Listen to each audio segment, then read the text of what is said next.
Assalamu alaikum everyone, this is Iram here. Welcome to all of you. और मैं आपको बताती चलूँ कि ये फ्री वेबिनार जो है वो Pakistan international psychiatric and rehabilitation centre की तरफ से करवाया जा रहा है। ये फ्री वेबिनार है। डॉक्टर मरियम हमारे साथ होंगी हमारी चीफ गेस्ट के तौर पे। वो आपके क्वेश्चंस का आंसर करेंगी। इस वक्त हमारे साथ जो है हमारी साइकेट्रिक कम्युनिटी की जनरल मैनेजर मुसाहिबा मौजूद है, मिस नाजिया अरशद। अस्सलाम वालेकुम मिस नाजिया, कैसी हैं आप? वालेकुम सलाम मैम, हाउ आर यू? जी अल्लाह का शुक्र। Ma'am Nazia, thank you so much for joining us. It's a pleasure to have you. Thank you ma'am.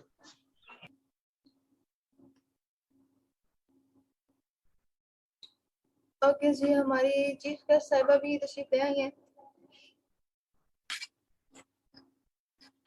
आपको मैं डॉक्टर मरियम का इंट्रोडक्शन देती चलूँ। हमारी गेस्ट स्पीकर जो हैं उनका नाम है डॉक्टर मरियम हसन। ये क्लिनिकल साइकोलॉजिस्ट हैं।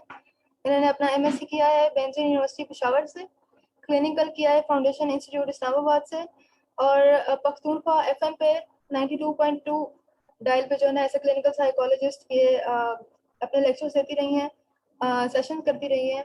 इसके अलावा कम्युनिटी बिहेवियर थेरेपी कर रही हैं ऑक्सफोर्ड यूनिवर्सिटी यूके से। और हमारे पास PIPRC में जो है ना ये मुख्तलिफ ट्रेनिंग्स कंडक्ट कर रही हैं और मुख्तलिफ कोर्सेज करवा रही हैं, जिसमें ऑब्सेसिव कंपल्सिव डिसऑर्डर पर है, ड्रग्स पर है, साइकोथेरेपी करवा रही हैं, एंजाइटी मैनेजमेंट करवा रही हैं, एंगर मैनेजमेंट करवा रही हैं। इसके अलावा PTSD करवा रही हैं, पोस्ट ट्रॉमेटिक सिंड्रोम। सो बहुत सारी इनकी माशाल्लाह से सर्विसेज हैं जो ये हमें ऑफर कर रही हैं, and it's a great pleasure to have her. अस्सलाम वालेकुम doctor Mariam. Assalamu alaikum, Iram. Thank you so much for such a nice introduction, and assalamu alaikum to all. So today our topic is social phobia. But before starting social phobia, I will first give a brief introduction about anxiety. Actually, anxiety is a type of mental health condition. If you have an anxiety disorder, you may respond to certain things or situations with fear. Like anxiety में हम हर एक छोटी बात के बारे में सोचने शुरू हो जाते हैं। ये एक नॉर्मल रिएक्शन होता है हमारा स्ट्रेस के लिए। कभी कभी हम कहते हैं कि एंजाइटी जो है वो बेटरमेंट के लिए भी होती है। लाइक एग्जाम से पहले जो हमें एंजाइटी होती है वो 1 वीक या 1 मंथ पहले से एंजाइटी शुरू हो जाती है, तो वो हम कहते हैं कि इतनी एंजाइटी अच्छी भी होनी चाहिए। पर हर वो चीज़ जो आपकी लाइफ को, आपकी एक्टिविटीज को इफेक्ट करना स्टार्ट कर जाए, तो फिर हम कहते हैं कि अब यहाँ पे प्रॉब्लम बन रही है। यहाँ पे एंजाइटी के सिम्टम्स में हमारे पास फास्ट हार्ट बीट आ जाती है, हार्ट रेट हमारा बहुत फास्ट हो जाता है, नर्वसनेस हमें आती है, रेस्टलेसनेस फील करते हैं हम, स्वेटिंग होती है, और हम एक चीज़ पे फोकस नहीं कर पा रहे होते। लाइक हम हर टाइम बस हमारे माइंड में मुख्तलिफ सोचें होती हैं, ठीक है। पर एंजाइटी में फिर हमारे पास डिफरेंट टाइप्स आ जाती हैं। लाइक डिफरेंट फोबियाज हो जाते हैं हमारे पास, पैनिक डिसऑर्डर आ जाते हैं हमारे पास, OCD आ जाती है, ऑब्सेसिव कंपल्सिव डिसऑर्डर, और PTSD, post traumatic stress disorder. मैं इन टाइप को थोड़ा थोड़ा ब्रीफली आप लोग को एक्सप्लेन कर दूंगी, फिर हम इंशाल्लाह अपने टॉपिक की तरफ आएंगे। OCD, obsessive compulsive disorder. Obsession हमारी थॉट, हमारी सोच, हमारे माइंड में एक सोच आती है, उसको हम ऑब्सेशन कहेंगे। कंपल्शन, जब हम उस थॉट को या उस सोच को जब हम सेटिस्फाई करने के लिए वो काम कर देते हैं। फॉर एग्जांपल, अभी एक रूम है और वो रूम मैंने साफ कर दिया, ठीक है। कुछ टाइम बाद मुझे फिर ऑब्सेशन आ रहे हैं कि मैंने ठीक से साफ नहीं किया था और मैं दोबारा कर दूं। ये मेरी ऑब्सेशन है। ये ऑब्सेशन इतने सिवियर हो जाते हैं कि हमारी एंजाइटी फीलिंग्स आ जाती हैं। लाइक हम कहते हैं अगर हमने ये काम नहीं किया तो पता नहीं क्या हो जाएगा। वो सोच हमारी नॉर्मल सोच की तरह नहीं होती कि हम डिस्ट्रैक्ट कर देंगे अपने आप को। तो जब एक पेशेंट OCD का उस थॉट को फुलफिल कर दे, सेटिस्फाई कर दे, तो वो कंपल्शन होती है। ये 25 एज से पहले स्टार्ट हो जाता है और ज़्यादा अर्ली जो है तो वो मैन में अफेयर होता है एज कम्पेयर टू वुमेन। उसके बाद फिर हमारे पास आता है पैनिक डिसऑर्डर। अब पैनिक डिसऑर्डर ये अनएक्सपेक्टेड और रिपीटेड एपिसोड्स होते हैं इंटेंस फियर के। लाइक सपोज आप लोगों ने सुना भी होगा, कुछ लोग कहते हैं कि हमें ऐसा फील होता है कि हमारा दिल बंद हो जाएगा, और कुछ लोग को ये लगता है कि हमें हमारे हार्ट पे दर्द या हमारा कुछ हार्ट अटैक इस तरह कुछ, पर वो पैनिक अटैक होता है। ये 25 एज से पहले इसके जो सिम्टम्स हैं वो स्टार्ट होने शुरू हो जाते हैं और मिड 30s में जो है फिर वो प्रोमिनेंट हो जाते हैं। बच्चों में भी ऐसा होता है, पर हम उनको डायग्नोज नहीं कर सकते जब तक वो एडल्ट ना हो जाए। जब एंजाइटी फीलिंग्स जो हमारी होती हैं, एंजाइटी वो मंथ में 3-4 दफा हम पे वो एंजाइटी सिवियर टाइप की फीलिंग्स आती हैं अटैक, तो वो फिर पैनिक डिसऑर्डर में कन्वर्ट हो जाता है। और ये जरूरी नहीं है कि इसके लिए कोई ट्रिगर हो या कोई ऐसे एक्सपीरियंस आपका हुआ हो, ठीक है। उसके बाद फिर हमारे पास आता है पोस्ट ट्रॉमेटिक स्ट्रेस डिसऑर्डर। ये डेवलप होता है after exposure to a terrifying event that is caused by threatening situation. Like अब सपोज एक पेशेंट है और वो मेरे पास आता है, वो कहे कि एक्सीडेंट कुछ हुआ था या कुछ फैमिली में डेथ हुई थी। उस इवेंट के साथ उसको जितना आप एक्सपोज करवाते हो, उस पेशेंट को जितना आप कन्फ्रंट करवाओगे, तो उससे इसी तरह सिम्टम्स उसको आएंगे एंजाइटी के। एक पेशेंट को जब हम एक टेरिफाइंग सिचुएशन के साथ कन्फ्रंट करवा देते हैं, उसके बाद उसके जो सिम्टम्स होते हैं जो एंजाइटी वाले, उसको हम कहेंगे पोस्ट ट्रॉमेटिक स्ट्रेस डिसऑर्डर। और फिर नेक्स्ट हमारा जो अपना टॉपिक है वो है सोशल फोबिया।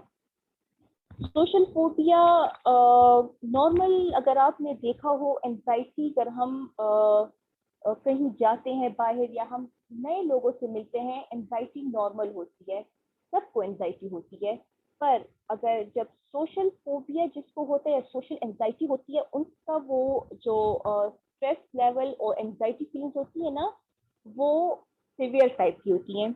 वो कभी भी किसी गैदरिंग में जाना उनको वो अवॉइड करेंगे, या कहीं क्राउडेड एरिया वो देख रहे हो तो उसको भी अवॉइड करेंगे। वहाँ एक्चुअली वो वहाँ पे कंफर्टेबल फील नहीं करते। इतनी नर्वसनेस तो सबको होती है, पर अगर वो नर्वसनेस, वो एंजाइटी आपकी लाइफ एक्टिविटी, आपकी प्रोफेशनल लाइफ में आपको अफेक्ट करना स्टार्ट कर जाए, तो उसको हम फिर सोशल एंजाइटी कहेंगे। और फिर पेशेंट जो है तो ऐसी सिचुएशंस को अवॉइड करना स्टार्ट हो जाता है, जिसकी वजह से उसकी पूरी प्रोफेशनल लाइफ डिस्टर्ब हो जाती है, और कभी भी वो फिर सोशल सिचुएशंस में जाना जो है तो वो सारा हर टाइम वो बस अवॉइड ही करता जाएगा। इसमें फिर हमारे पास डिफरेंट टेक्निक्स भी आते हैं, डिफरेंट कॉजेज भी होती हैं। अच्छा, एंजाइटी की एक कॉज, एंजाइटी क्यों डेवलप हो जाती है? अब ये एक मेन कॉज है इसका।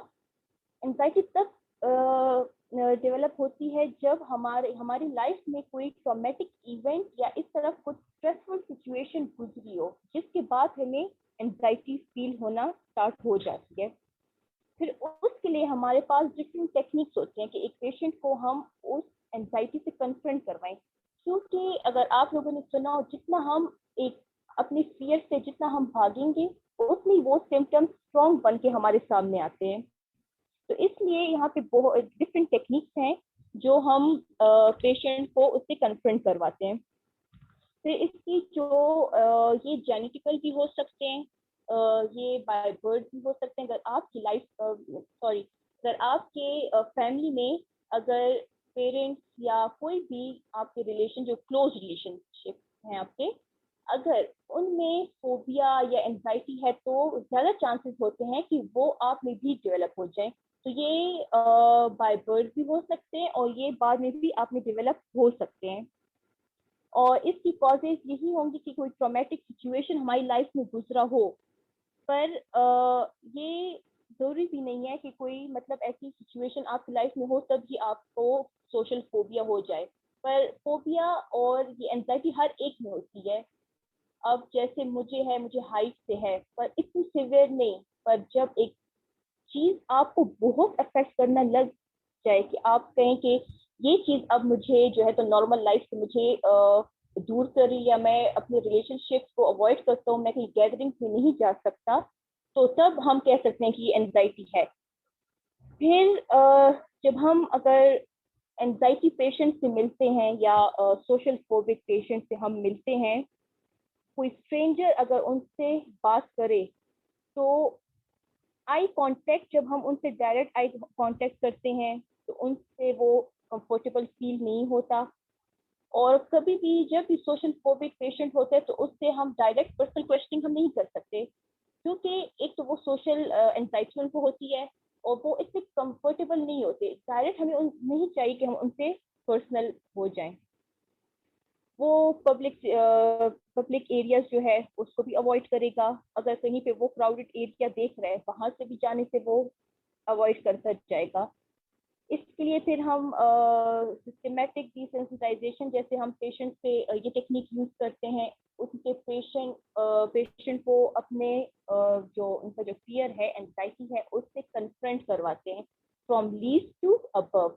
ये नहीं कि बस डायरेक्ट एक पेशेंट है और उसको हम डायरेक्ट कह दें कि बस आपने सोशल सिचुएशन में जाना है और बस। नो, हमें आहिस्ता हम पेशेंट से फिर पूछते हैं कि अगर एजुकेटेड पेशेंट हो तो वो खुद वो हमें वो हिरार्की लिस्ट जो है वो बना के दे देगा, या हम खुद उनसे पूछते हैं कि ऐसी कौन सी सिचुएशन है जहाँ पे आपको सबसे लीस्ट एंजाइटी फील होती है। तो पेशेंट जब कहेगी कि जब मैं घर से बाहर निकलता हूँ तो मुझे थोड़ी थोड़ी एंजाइटी फील होना शुरू हो जाती है। फिर जहाँ पे थोड़े से लोग को मैं देखता हूँ तो मुझे वहां से ज्यादा एंजाइटी फील होनी शुरू हो जाती है। या जहाँ पर मैं अगर ऐसे सपोज अब ये स्टॉप 10 स्टॉप्स हो गए या BRT, यहाँ पर जब मैं जाता हूँ तो मुझे बहुत एंजाइटी फील होती है। तो फिर हम पेशेंट को थोड़ा थोड़ा कन्फ्रंट करवाते जाते हैं। पर एंजाइटी की मेन कॉज यही होती है कि कोई ट्रॉमेटिक इवेंट या स्ट्रेसफुल इवेंट या फैमिली कुछ इश्यूज, ऐसे कुछ ना कोई एक इंसान की लाइफ में गुजरा होता है जिस वजह से हो इंसान को एंजाइटी फीलिंग्स आना शुरू हो जाती हैं। और ये जेनेटिकल भी हो सकते हैं। अगर कोई हेल्थ कंडीशन है तो उसमें भी हम मतलब एंजाइटी जो है तो वो हमारे पास डेवलप हो सकती है, और ये काफी पर्सनैलिटी को भी अफेक्ट करती है, क्योंकि एक एंजाइटी पेशेंट जो होता है और फिर वो सोशल फोबिया, तो वो उसकी जो प्रोफेशनल लाइफ है वही सारी डिस्टर्ब हो जाती है। प्रोफेशनल लाइफ के साथ अपने उसमें जो मोटिवेशन होती है वो कम हो जाती है। सपोज अगर एक पेशेंट को सोशल एंजाइटी का पेशेंट है तो वो अपने ना प्रेजेंटेशन दे पाएगा क्योंकि वहां भी ज्यादा लोग होते हैं। वो अगर कहीं जॉब पे भी जाएगा वहां पे मीटिंग या ऐसा कुछ भी सिचुएशन लाइफ में आती है, अगर वो फैमिलीज में हो या बाहर हो, तो वो उसको अवॉइड करता जाएगा। जितना वो अवॉइड करता जाएगा उसमें उनकी पर्सनैलिटी पे वो असर होगा। उसमें फिर इनकी कुछ की थॉट्स भी नेगेटिव हो जाती हैं, नेगेटिव थॉट्स डेवलप होना शुरू हो जाती हैं। और जितना नेगेटिव थॉट्स डेवलप होती हैं तो उतना पर्सनैलिटी पे भी असर होना लग जाता है उनका। फिर है the root cause of social anxiety. फिर इसमें जो टिप्स दिए हैं कि एक सोशल एंजाइटी पेशेंट है उसको फिर हम कैसे डील कर सकते हैं।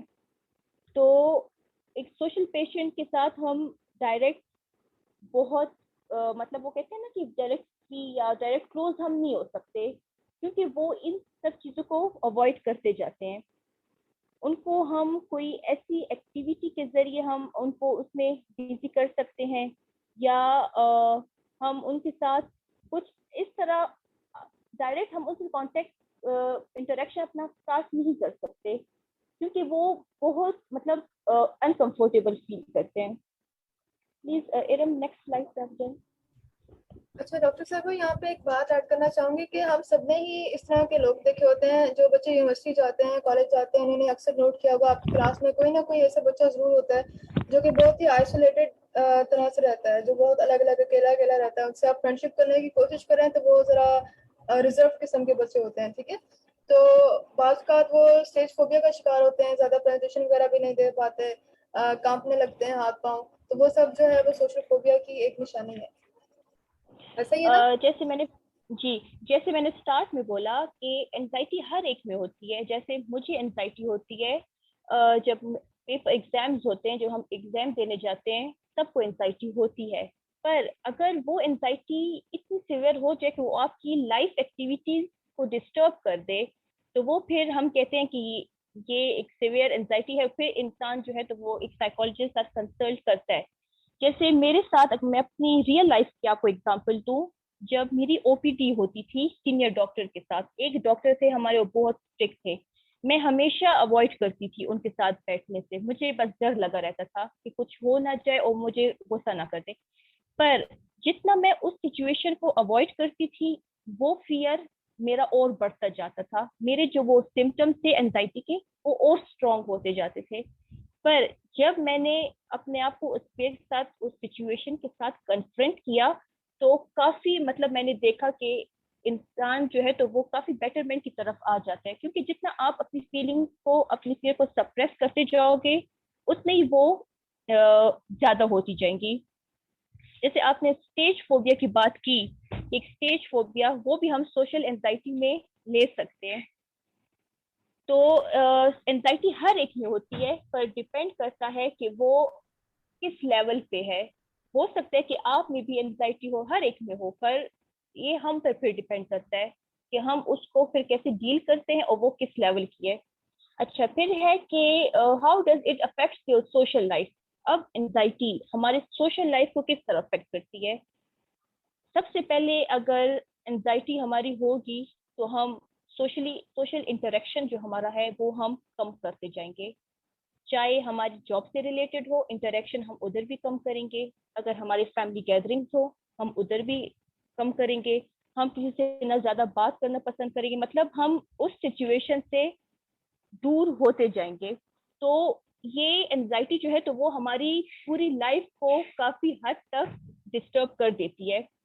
कुछ लोग कहते हैं कि, कुछ लोग नहीं, मेजोरिटी लोग एंजाइटी को बहुत मतलब समझते हैं कि खैर है, बस हम एंजाइटी होती है, हम साइकोलॉजिस्ट या किसी कंसल्ट नहीं करते।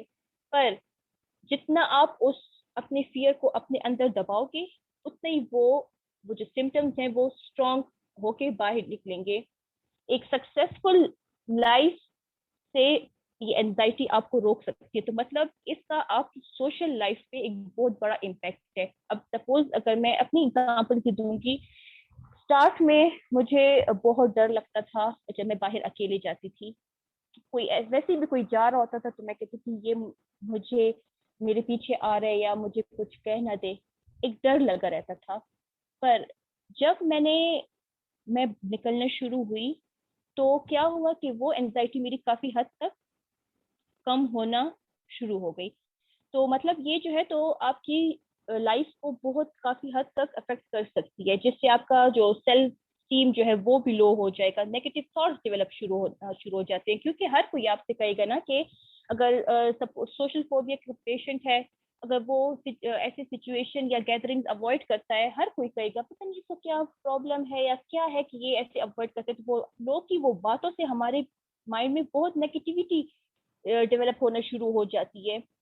और सोशल स्किल्स हमारे खत्म हो जाते हैं। अगर एक इंसान में सोशल स्किल अगर नहीं है, तो वो मतलब प्रोफेशनल लाइफ में उसको सरवाइव करने में बहुत ज्यादा प्रॉब्लम होगी, मोटिवेशन खत्म हो जाती है।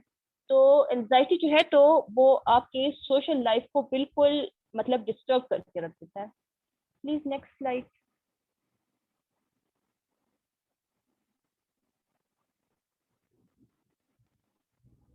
अच्छा, अब यहाँ पे है कि एंजाइटी बचपन से ही डेवलप हो जाती है या बाद में। पर जैसे मैंने स्टार्ट में बोला, अगर आपके जो ये फर्स्ट रिलेशनशिप्स जो होते हैं, पेरेंट्स या फिर क्लोज रिलेशनशिप्स, अगर आपकी फैमिली में एंजाइटी या फोबिया या डिप्रेशन, कुछ भी साइकोलॉजिकल इश्यूज अगर हैं, तो ज्यादा चांसेस हैं कि वो आप में डेवलप होंगे। तो ये बाय बर्थ भी हो सकते हैं और मतलब लाइफ के साथ भी जो है तो ये डेवलप होना स्टार्ट कर जाएंगे।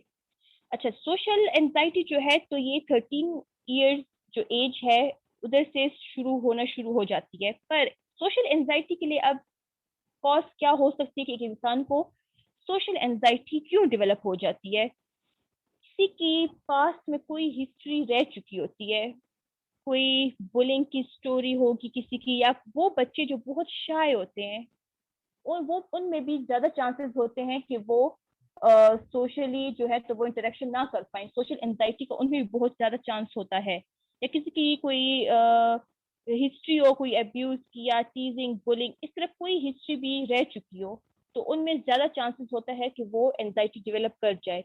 कुछ बच्चे होते हैं, पेरेंट्स कहते हैं कि ये बहुत शाय है और मतलब लोगों के बीच में इसको बैठना पसंद नहीं है और बस दूर दूर रहता है। उस टाइम तो हम कहते हैं कि ये बहुत अच्छा है, अच्छी बात है और सबसे साइड पर रहता है, पर बाद में वो आप एक एंजाइटी की शक्ल इख्तियार कर जाता है, सोशल एंजाइटी।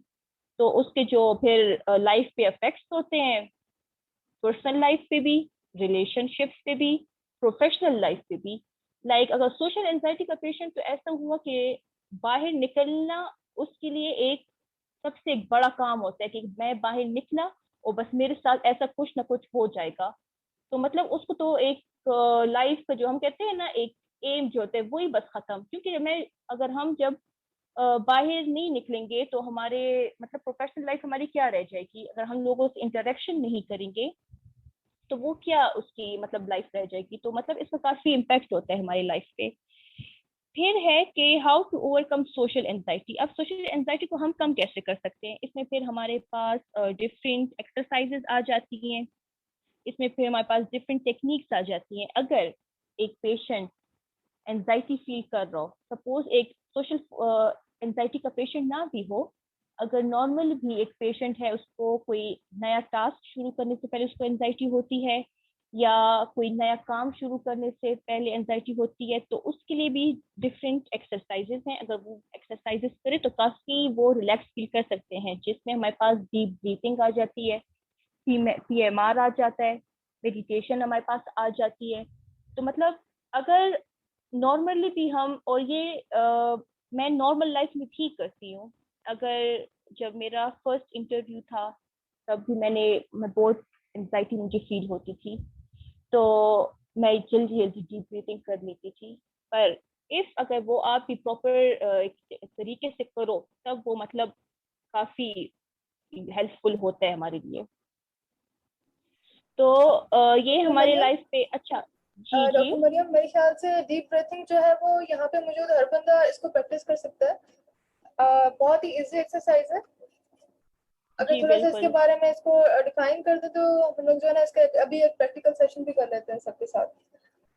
हमारे पास अच्छा जितने भी लोग मौजूद हैं, अगर वो चाहें तो हमारे साथ अभी इस वक्त ये डीप ब्रीथिंग एक्सरसाइज कर सकते हैं। इंस्ट्रक्शंस को फॉलो कीजिएगा, डॉक्टर मरियम के इंस्ट्रक्शन को। जी डॉक्टर मरियम।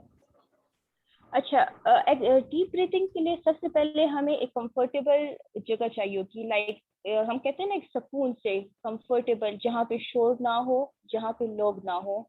आप ऐसी जगह पे बैठ जाओगे कंफर्टेबल, या काउच हो या कोई भी ऐसा। आप अपनी बॉडी को रिलैक्स कर दोगे, एक लूज छोड़ दोगे, रिलैक्स बिल्कुल, ठीक है। फिर आप अपने इस स्टमक पे नीचे साइड पे हाथ रखोगे और आप एक गहरी सांस लोगे, ठीक है। आप अपने मुंह के जरिए वो सांस लोगे, फिर कुछ सेकंड 2-3 सेकंड्स आप उसको स्टॉप कर दोगे, ठीक है। और फिर आपने उसको सांस जो है तो अपने नाक के जरिए लोगे और अपने मुंह के जरिए वो सांस आप बाहर निकाल दोगे कुछ सेकंड स्टॉप करके। तो ऐसे हम डीप ब्रीथिंग करते हैं। इसके जो है तो जब जी एंजाइटी। अ, जी मेरे ख्याल से ऑडियंस को जो वो समझ आई होगी। डीप ब्रीथिंग एक्सरसाइज में हमारे पास सिंपल सी एक्सरसाइज है कि रिलैक्सिंग जगह पे रिलैक्स होकर आपने बैठना है, बॉडी को ढीला करके। उसके बाद आपने गहरा सांस लेना है और सांस को कुछ सेकंड्स के लिए होल्ड करना है। नाक से सांस लेंगे, डीप ब्रेथ लेंगे स्टमक तक, बिल्कुल डीप ब्रेथ। उसके बाद उसको तकरीबन 30 सेकंड के लिए होल्ड करके रखेंगे और उसके बाद सांस को छोड़ देंगे। और इस एक्सरसाइज को आप बार बार रिपीट करेंगे जब तक आपकी बॉडी रिलैक्स नहीं हो जाती। Right doctor Maryam? जी बिल्कुल। ओके। अच्छा, जी मैम। फिर जब हमारे पास पेशेंट्स आते हैं एंजाइटी के, तो वो कहते हैं कि हम ऐसी सिचुएशंस को अवॉइड करते हैं। अब जरूरी है सोशल फोबिया को, कुछ को हाइट से होता है, डिफरेंट होते हैं। तो वो कहते हैं हम ऐसे सिचुएशंस में जा ही नहीं सकते, हमें लगता है कि हमारा दिल बंद हो जाएगा या इस तरह कुछ। तो फिर हम एक पेशेंट से एक क्वेश्चन करते हैं, अच्छा अगर आप ऐसी सिचुएशंस अवॉइड करते हैं तो आपकी नजर में ज्यादा से ज्यादा क्या हो जाएगा अगर आप ऐसी सिचुएशन को फेस करोगे? तो तब पेशेंट जो है तो वो सोचने लग जाता है कि ये बात भी अगर हम ऐसी सिचुएशन में जाएंगे तो ज्यादा से ज्यादा क्या हो जाएगा। तो पेशेंट फिर खुद को एक्सप्लोर करता है कि अगर मैं ऐसी सिचुएशन में जाऊंगा तो मेरा रिएक्शन क्या होगा, और सबसे लीस्ट रिएक्शन मेरा क्या होगा और सबसे हाई पीक पे मेरा क्या होगा। तो इससे भी पेशेंट को काफी अवेयरनेस मिलती है, और जितना पेशेंट अपने फियर से कन्फ्रंट होता जाएगा आहिस्ता आहिस्ता, उतना ही जो है तो उसके जो सिम्टम्स हैं वो कम होते जाएंगे। तो फिर इसमें ब्रीथिंग एक्सरसाइजेस हमारे पास आ जाती हैं। Break down challenging situations into smaller parts, जिस तरह मैंने आपको बोला। Work on feeling more relaxed with each part, try to focus on what people are saying rather than just assuming the worst. हमें सबसे पहले, अगर हम एक सोशल फोबिक हमारे पास पेशेंट है, अगर वो ऐसी सिचुएशन में जा रहा है तो वो यही सोचता है कि अब अगर मैं ऐसी सिचुएशन में जाऊंगा तो अगर मेरे पास ऐसी सिम्टम्स मेरी डेवलप शुरू हो जाएंगी तो लोग मेरे बारे में क्या सोचेंगे और लोग क्या कहेंगे मेरे बारे में। अगर वो जितना अपने इन सिम्टम्स के बारे में सोचता है उतने ही उसकी वो सिम्टम्स और स्ट्रांग होती जाती हैं। तो पेशेंट को हमेशा फिर हम यही जो आगे हम अभी पढ़ेंगे टेक्निक्स, हम फिर उस टेक्निक्स के जरिए उनकी जो ये एंजाइटी है वो हम काफी हद तक मतलब कम कर सकते हैं। अच्छा, फिर है techniques and tips you can use to overcome social phobia. वही कंट्रोल योर ब्रीथिंग, जिसमें हमारे पास डीप ब्रीथिंग, पीएमआर, ये ट्राई एक्सरसाइज और progressive muscle relaxation. Progressive muscle relaxation जो एक्सरसाइज है ये आप मतलब यूट्यूब से बहुत अच्छे अच्छे एक्सरसाइजेस के बारे में आप देख सकते हैं। इसमें हम अपनी बॉडी को बिल्कुल ढीला छोड़ देते हैं, कंफर्टेबल, फिर एक मसल को हम स्ट्रेच करते हैं और फिर उसको आहिस्ता से लूज करते जाते हैं, तो वो उससे भी मतलब हम काफी रिलैक्स होते हैं। ये कुछ लोग जो हैं तो लेग से भी स्टार्ट करते हैं और कुछ जो है तो सर से भी स्टार्ट करते हैं, कुछ हाथों से भी स्टार्ट करते हैं, ये फिर पेशेंट पे डिपेंड करता है। फिर इसमें talk back to negative thoughts आ जाते हैं, यूज योर सेंसेस। जितना पेशेंट यही सोचेगा कि मैं बाहर जा रहा हूँ, मुझे सिम्टम्स आ रहे हैं और अब कुछ हो जाएगा और अब लोग क्या कहेंगे, जितना वो अब इस सिम्टम्स के बारे में ज्यादा सोचता है। फॉर एग्जाम्पल, जब हमारी प्रेजेंटेशन होती हैं, ठीक है, हम उस टाइम भी हम ये सोचते हैं कि हमसे हमारी प्रिपरेशन बहुत अच्छी होती है, पर हम उस टाइम भी यही सोच रहे होते हैं कि मुझसे कुछ गलत ना हो जाए। अब जहाँ पे यहाँ पे लिखा हुआ है ना कि talk back to negative thoughts, तो उस टाइम हमें यही नेगेटिव थॉट्स आ रही होती है ना प्रेजेंटेशन के टाइम भी, कि कुछ मुझसे मिस्टेक ना हो जाए। तो क्या होता है, हमारा फोकस जो होता है वो हमारे प्रेजेंटेशन से हट के हमारी इस सोच पर आ जाता है। हम जो हमें डिलीवर करना होता है जो मटेरियल, हमारा फोकस उससे हट के हमारे इस थॉट्स पे आ जाता है। तो हमारा क्या होता है कि हमारा जो फोकस होता है वो हमारे जो प्रेजेंटेशन है उससे हट के हमारे उस सोच पर चली जाती है, और जो हम सोच रहे थे वही हो जाता है। इसी तरह एक एंजाइटी का पेशेंट है, अगर वो ऐसी सिचुएशन में जा रहा है तो उसको वो थॉट आना शुरू हो जाती है कि अब तो मेरे सिम्टम्स फिर से आएंगे, अब मेरे सिम्टम्स आ रहे। जितना वो उस बात के बारे में सोचेगा उतनी उसकी वो सिम्टम्स डेवलप होंगे। तो हमें चाहिए कि हम खुद को, और बात पेशेंट्स होते हैं कि वो उस जो सिम्टम्स होते हैं ना उसको मतलब उससे हमेशा दूर भागते हैं, अपने उस डर से जो है वो दूर भागते हैं। आपने कभी कभी ऐसा एक्सपीरियंस किया भी होगा अपनी लाइफ में, जितना आप एक चीज से दूर भागोगे ना वो उतना ही आपके साथ होगा। एक काम है या एक सिचुएशन में जाना आप अवॉइड करते हो, उतना ही आप जो है तो उस सिचुएशन से आपको एंजाइटी फील होती होगी। जब आप उस सिचुएशन में चले जाते हो आपकी एंजाइटी काफी हद तक कम हो जाती है। Please next slide.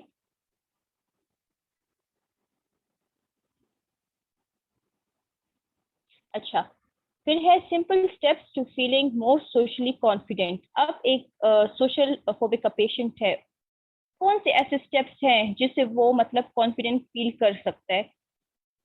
अपने जो नेगेटिव थॉट्स हैं खुद उसको चैलेंज करना, अपने जो एंजाइटी फीलिंग्स हैं जब पेशेंट खुद उसको चैलेंज करे।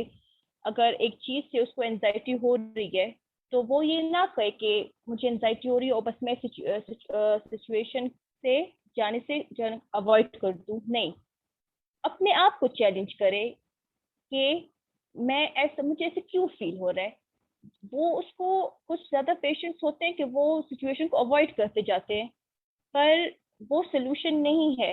फॉर अ टाइम आप उस सिचुएशन से बच जाते हो, पर वो सिम्टम्स आपके अंदर सप्रेस होते जाते हैं और वो आगे आगे और साइकोलॉजिकल इश्यूज जो हैं तो वे मिल जाते हैं। क्रिएट एन एक्सपोजर हियरार्की, ये हमारे पास एक टेक्निक है।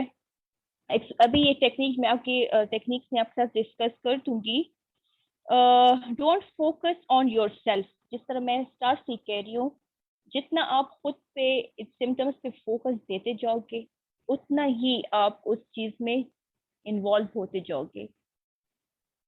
कभी मैं भी, मेरे साथ ऐसा मोस्टली होता है, अगर मैं किसी चीज के बारे में बहुत मतलब टेंस हूँ, मुझे एंजाइटी स्टार्ट हो जाती है, तो जितना मैं उसके बारे में सोचती हूँ उतनी ही एंजाइटी ज्यादा होती जाती है। जब मैं एक चीज को मतलब उधर स्टॉप कर दूं तो वो सिम्टम्स जो होते हैं वो उतने स्ट्रांग नहीं होते, पर जितना आप एक चीज के बारे में सोचोगे उतनी वो चीज आप पर हावी होती जाती है।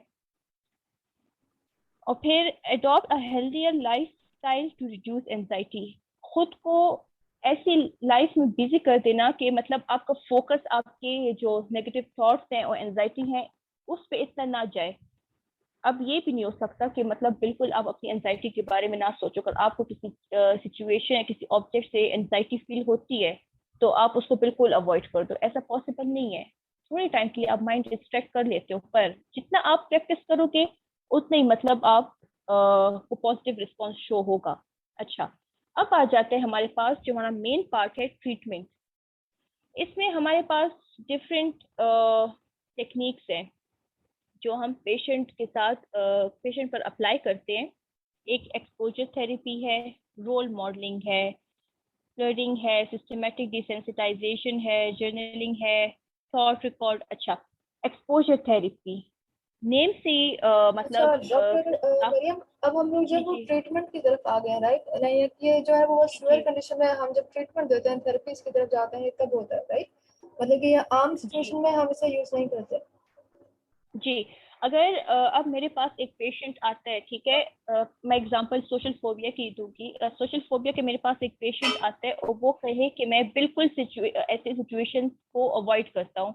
जैसे मेरे पास मेरा एक पेशेंट था भी, वो जब भी सोशल सिचुएशन में जाता था या दूर से भी वो देख लेता था कि मतलब एक क्राउडेड एरिया है, तो उसको एंजाइटी फीलिंग्स बस डेवलप शुरू हो जाती थी और वो काफी सिवियर मतलब सिवियरिटी पे वो चला जाता था।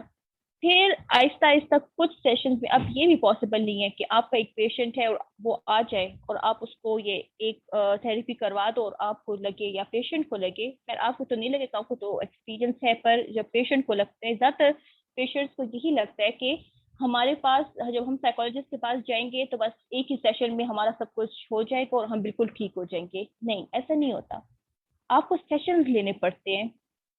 फर्स्ट सेशन तो असेसमेंट तो इसी में चला जाता है। सेकंड में फिर आप उस पेशेंट को थोड़ा थोड़ा एक्सपोजर देते जाते हो। अब जैसे यहाँ पे है एक्सपोजर थेरेपी है, अब पेशेंट आए और वो कहे कि मुझे सिचुएशंस में नहीं जा सकता, मैं अवॉइड करता हूँ, आप उसको कहते हो कि पेशेंट आपको कहते हैं कि मैं कंप्लीटली ऐसे सिचुएशंस को अवॉइड करता हूँ, तो आप फिर पेशेंट को कहते हो कि अगर आप ऐसे सिचुएशंस में जाओगे तो क्या हो जाएगा।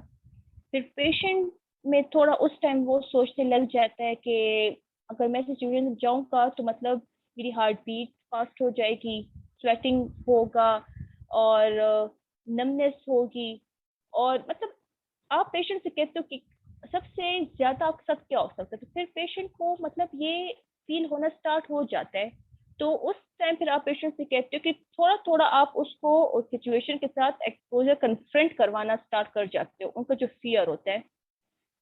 अगर पेशेंट कहे कि मुझे क्राउडेड एरिया में मैं बिल्कुल नहीं जा सकता, तो ठीक है, क्राउडेड एरिया में आप नहीं जा सकते, पर जहाँ पर गैदरिंग्स हैं थोड़े, अगर 2-3, अगर सोशल फोबिया के पेशेंट है तो वहाँ जहाँ पे मतलब 2-3 लोग भी ऐसे होंगे ना, तो वो मतलब अवॉइड करेगा। तो फिर आप पेशेंट कहते हो कि ऐसे सिचुएशन को थोड़ा थोड़ा मतलब कन्फ्रंट करवाना स्टार्ट हो जाते हो। तो इसमें फिर हमारे पास रोल मॉडलिंग आ जाता है। फिर आप पेशेंट के सामने एक रोल मॉडलिंग करते हो कि तो अब सपोज अगर मैं साइकोलॉजिस्ट हूँ और मैं अपने पेशेंट के सामने रोल मॉडलिंग करूंगी, मैं एक पेशेंट को कहूंगी कि इस दूसरे इंसान को जो है तो वो सोशल फोबिया है या ऐसा कुछ। तो उसको अगर रोल मॉडलिंग में हम बेसिकली यही करेंगे कि दो इंसान को हम एक टाइप ऑफ, हम कहें कि एक उस पेशेंट को दिखाना चाहते हैं कि अगर आपके साथ ये सिचुएशन आएगी तो आपको क्या करना होगा। अब सपोज मैं हूँ और मिस इरम है मेरे साथ, मैं सोशल फोबिक का पेशेंट हूँ, तो मैं उस सिचुएशन को कैसे डील करूंगा। अब मैं इरम के साथ वो एक टाइप ऑफ हम रोल प्लेइंग जो हम करते हैं ना, वो मैं इरम के साथ कर रही हूँ। तो वो जो मेन, जो रियलिटी में जो सोशल फोबिक का पेशेंट है, वो देख रहा होगा कि इसकी तो वही सिम्टम्स हैं जो मेरी हैं, वही सब कुछ इसके साथ होता है जो मेरे साथ हो रहा है। तो फिर जो उस सिचुएशन में जो जैसे रिएक्शन मैं दूंगी, तो वो पेशेंट भी उस सारी चीजों को वो डेवलप करता जाएगा, वो परसीव करता जाएगा कि अगर जो मेरे साथ ऐसी सिचुएशन आएगी तो मैं भी इन्हीं की तरह उस सिचुएशन को हैंडल करता जाऊंगा। तो ये भी एक टेक्निक है जो हम पेशेंट पे अप्लाई करते हैं, जिसको हम रोल मॉडलिंग या रोल प्लेइंग कहते हैं। अच्छा, अच्छा डॉक्टर थर्ड। मरियम, इसमें हम एक एग्जांपल ले लेते हैं कि फॉर एग्जांपल किसी बच्चे को अगर स्टेज फोबिया है, ठीक है, तो अगर उसने पब्लिक जी स्पीकिंग करनी है, स्टेज फोबिया उसका इतना बढ़ गया है कि वो ना तो अपनी प्रोफेशनल लाइफ में कुछ कर पा रहा है और ना ही अपनी पर्सनल लाइफ में किसी से बात कर पा रहा है। उस सूरत में अगर वो एक थेरेपिस्ट के पास आता है, रोल मॉडलिंग टेक्निक उस पर अप्लाई की जाती है, तो उसमें ऐसा हो सकता है कि फॉर एग्जाम्पल वो जो क्लाइंट है हमारा जिसको फोबिया है, उसको हम सामने बिठा लेते हैं और मैं ऐसा लाइक एक ऐसा फेक पेशेंट आपके पास आती हूँ और मैं कहती हूँ कि मुझे भी वही वाला फोबिया है, सेम वैसी ही सिचुएशन है, मेरे भी हाथ पांव कांपने लगते हैं, पसीने आने लगते हैं। तो आप मुझे उस तरह से डील करेंगी और मैं आपके सामने उस फोबिया को ओवरकम करूंगी, और वो जो पेशेंट है वो सिर्फ ऑब्जर्व करेगा कि इस बंदे के भी वही सारे सिम्टम्स हैं जो मेरे थे, अगर ये ओवरकम कर सकता है तो मैं भी कर सकता हूँ। और वो सेम टेक्निक सेम ऑब्जर्वेशन के जरिए अप्लाई करेगा and he will overcome the phobia, right? बिल्कुल, यही होता है रोल मॉडलिंग में, हम यही करते हैं। अच्छा, अब जैसे आपने स्टेज फोबिया का बता दिया ना, अगर हम इसकी रोल मॉडलिंग करेंगे तो हम, एक बच्चा है वो कहता है कि मैं मुझे स्टेज फोबिया है या मैं प्रेजेंटेशंस नहीं दे पाता, तो अगर उसके सामने फिर हम उसी के घर के जो फैमिली मेंबर्स हैं 2-3, उनको बिठा देते कि मतलब उसको एक्सपोजर देना होता है ना, हम उसी से स्टार्ट कर देते हैं और फिर उसमें थोड़ा थोड़ा मतलब वो कॉन्फिडेंट डेवलप होना स्टार्ट हो जाता है। आहिस्ता आहिस्ता वो ज्यादा लोगों में फिर मतलब जाना स्टार्ट हो जाएगा। तो रोल मॉडलिंग में यही होता है कि एक पेशेंट को हम एक रोल प्लेइंग करके दिखाते हैं। जो पेशेंट को जो प्रॉब्लम है वो सारे सिम्टम्स हम किसी और में को कह देते हैं। वो जब वो रोल प्लेइंग करते हैं तो पेशेंट ऑब्जर्व कर रहा होता है कि ये सारे सिम्टम्स मेरे थे, अब ये जैसा रिएक्ट करेगा तो मैं भी उस तरह रिएक्ट कर सकता हूँ। तो इस तरह भी उसके जो सिम्टम्स है वो काफी कम हो सकते हैं। फिर हमारे पास आता है फ्लडिंग टेक्निक आती है हमारे पास। अच्छा, इसमें हम पेशेंट को डायरेक्ट उसकी जो सिचुएशन है, जो फियर है, उसके उसमें इन्वॉल्व करते हैं, कन्फ्रंट करवाते हैं। एक्सपोजर थेरेपी में तो हम मतलब आहिस्ता आहिस्ता पेशेंट को जो सिचुएशन है उसमें कन्फ्रंट करते हैं। पर इसमें हम डायरेक्ट पेशेंट को जो है तो उस सिचुएशन में ला के खड़ा कर देते हैं। जिसमें लिखा है कि this process involve exposing people to fear evoking objects और situations intensely and rapidly. Exposure therapy में हम कुछ पेशेंट्स को, अगर सपोज हाइट फोबिया भी है, तो हम इमेजेस, हम स्टार्ट बहुत कम से लेते हैं, इमेजेस दिखाना स्टार्ट हो गए या ऐसे कोई वीडियोस टाइप पर इस टेक्निक में हम एक पेशेंट को डायरेक्ट उस सिचुएशन में लाके खड़ा कर देते हैं। तो ये डिफरेंट टेक्निक्स हैं जो हम पेशेंट की एंजाइटी जो है वो काफ़ी हद तक कम कर सकते हैं। पर ये नहीं कि ये टेक्निक सिर्फ हम सोशल फोबिया के लिए यूज करते हैं, नहीं, जितने टाइप की हमारे पास फोबिया है और एंजाइटी है ये हम उसमें यूज कर सकते हैं। एरम doctor please Mariam, slide change कर। डॉक्टर जी मरियम, जी एक एग्जांपल शेयर करना चाहूंगी एक्सपोजर थेरेपी और फ्लडिंग में जो है वो डिफरेंस की।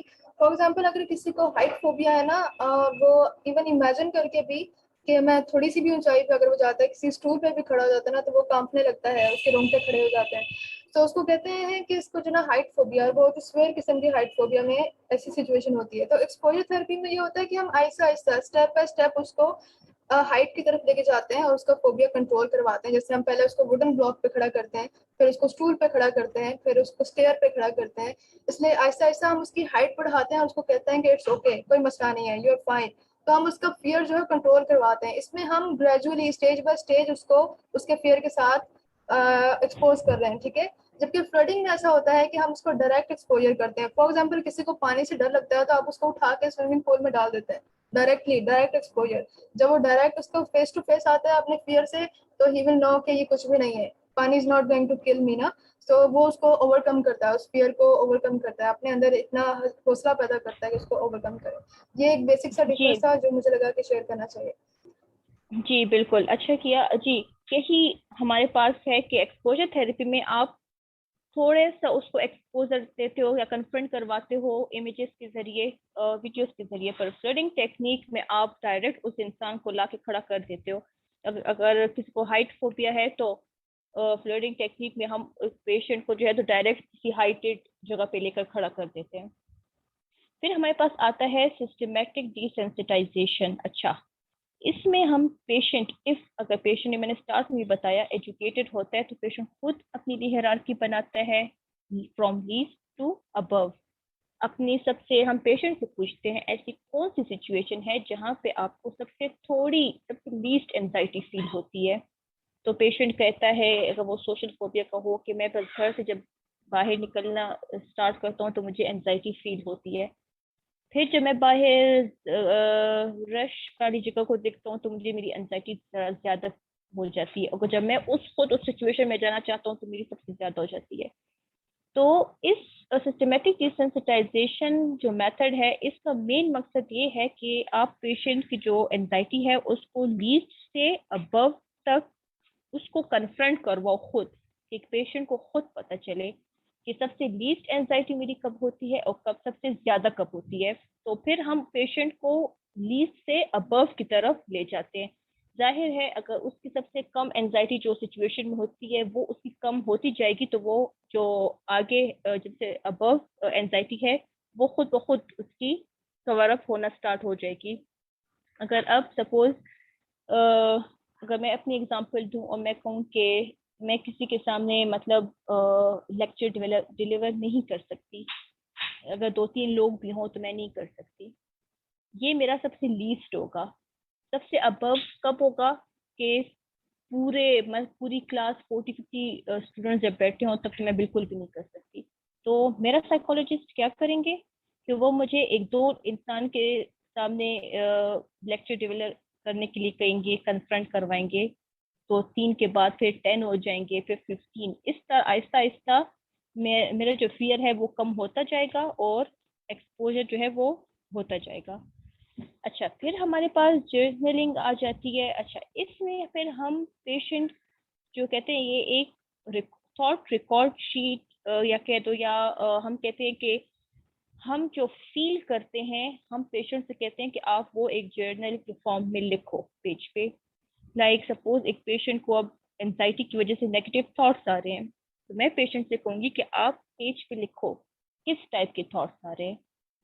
अगर एक पेशेंट को लगता है कि मेरी एंजाइटी जो है तो वो इस ट्रॉमेटिक इवेंट की वजह से है, तो वो उसके बारे में लिखेगा। या अगर नेगेटिव थॉट्स आ रहे हैं कि लोग मेरे बारे में हमेशा गलत बोलते हैं, तो फिर पेशेंट से हम, जो वो पेशेंट एक पेज पे लिख लेता है, तो फिर हम पेशेंट से क्वेश्चनिंग करते हैं कि अगर आपको ऐसा फील होता है तो वो किस बात के, क्या एविडेंस है आपके पास कि लोग आपके बारे में नेगेटिव बोलते हैं? ऐसा क्या हुआ होता है? हो सकता है कि मतलब कुछ लोग होते हैं ना कि कहीं गैदरिंग में जाएं तो कहें कि ये इंसान को मैंने दूर से देखा, मैंने स्माइल पास की पर इससे मुझे रिस्पांस नहीं दिया, उससे नेगेटिव थॉट्स डेवलप शुरू हो जाते हैं।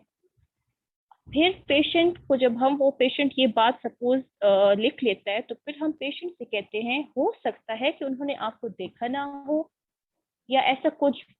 तो पेशेंट को तब वो समझने लग जाता है, मतलब अपने थॉट्स के साथ उसको कन्फ्रंट करवाना होता है। एक आप जो कुछ सोच रहे होते हो, अगर जब वो आप पेज पे लिखते हो ना, तो एक तो आप उसको काफी रिलैक्स फील करते हो, और एक ये होता है कि आपको अपने बारे में पता चल जाता है कि लाइक ऐसी सिचुएशन मेरे साथ क्यों आती है, अगर इफ आ रही है तो मेरे साथ क्या होगा, ज्यादा से ज्यादा मेरे साथ क्या हो जाएगा। जब पेशेंट से आप ये क्वेश्चन करते हो तो वो खुद के बारे में सोचना शुरू हो जाता है, तो फिर एक सिचुएशन से दूर भागने की बजाय वो उस सिचुएशन को फेस करना स्टार्ट हो जाता है।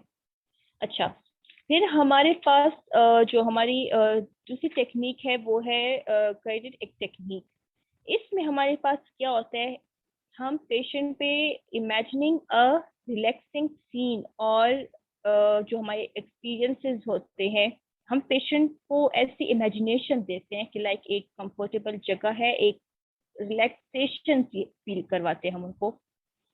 उससे उनके बिहेवियर जो है तो वो मतलब काफी पॉजिटिव की तरफ आता है। अगर एक पेशेंट है, सपोज अगर मैं अपनी बात कहूँ, तो अगर मेरा साइकोलॉजिस्ट अगर मेरा पेशेंट है तो उसको मैं कहूँ कि वो कंफर्टेबल हो के मतलब ऐसे लेट जाए, अपनी आईज क्लोज करे, और वो एक सीनरी मैं उसको इमेजिनेशन में देती हूँ, साथ साथ में बोलती जाती हूँ उसको।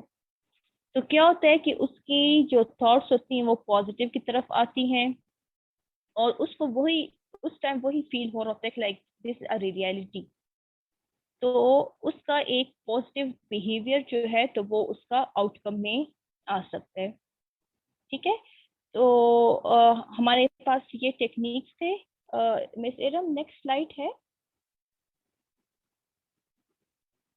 अच्छा, फिर है precautions and suggestions, tips for managing and overcoming social anxiety.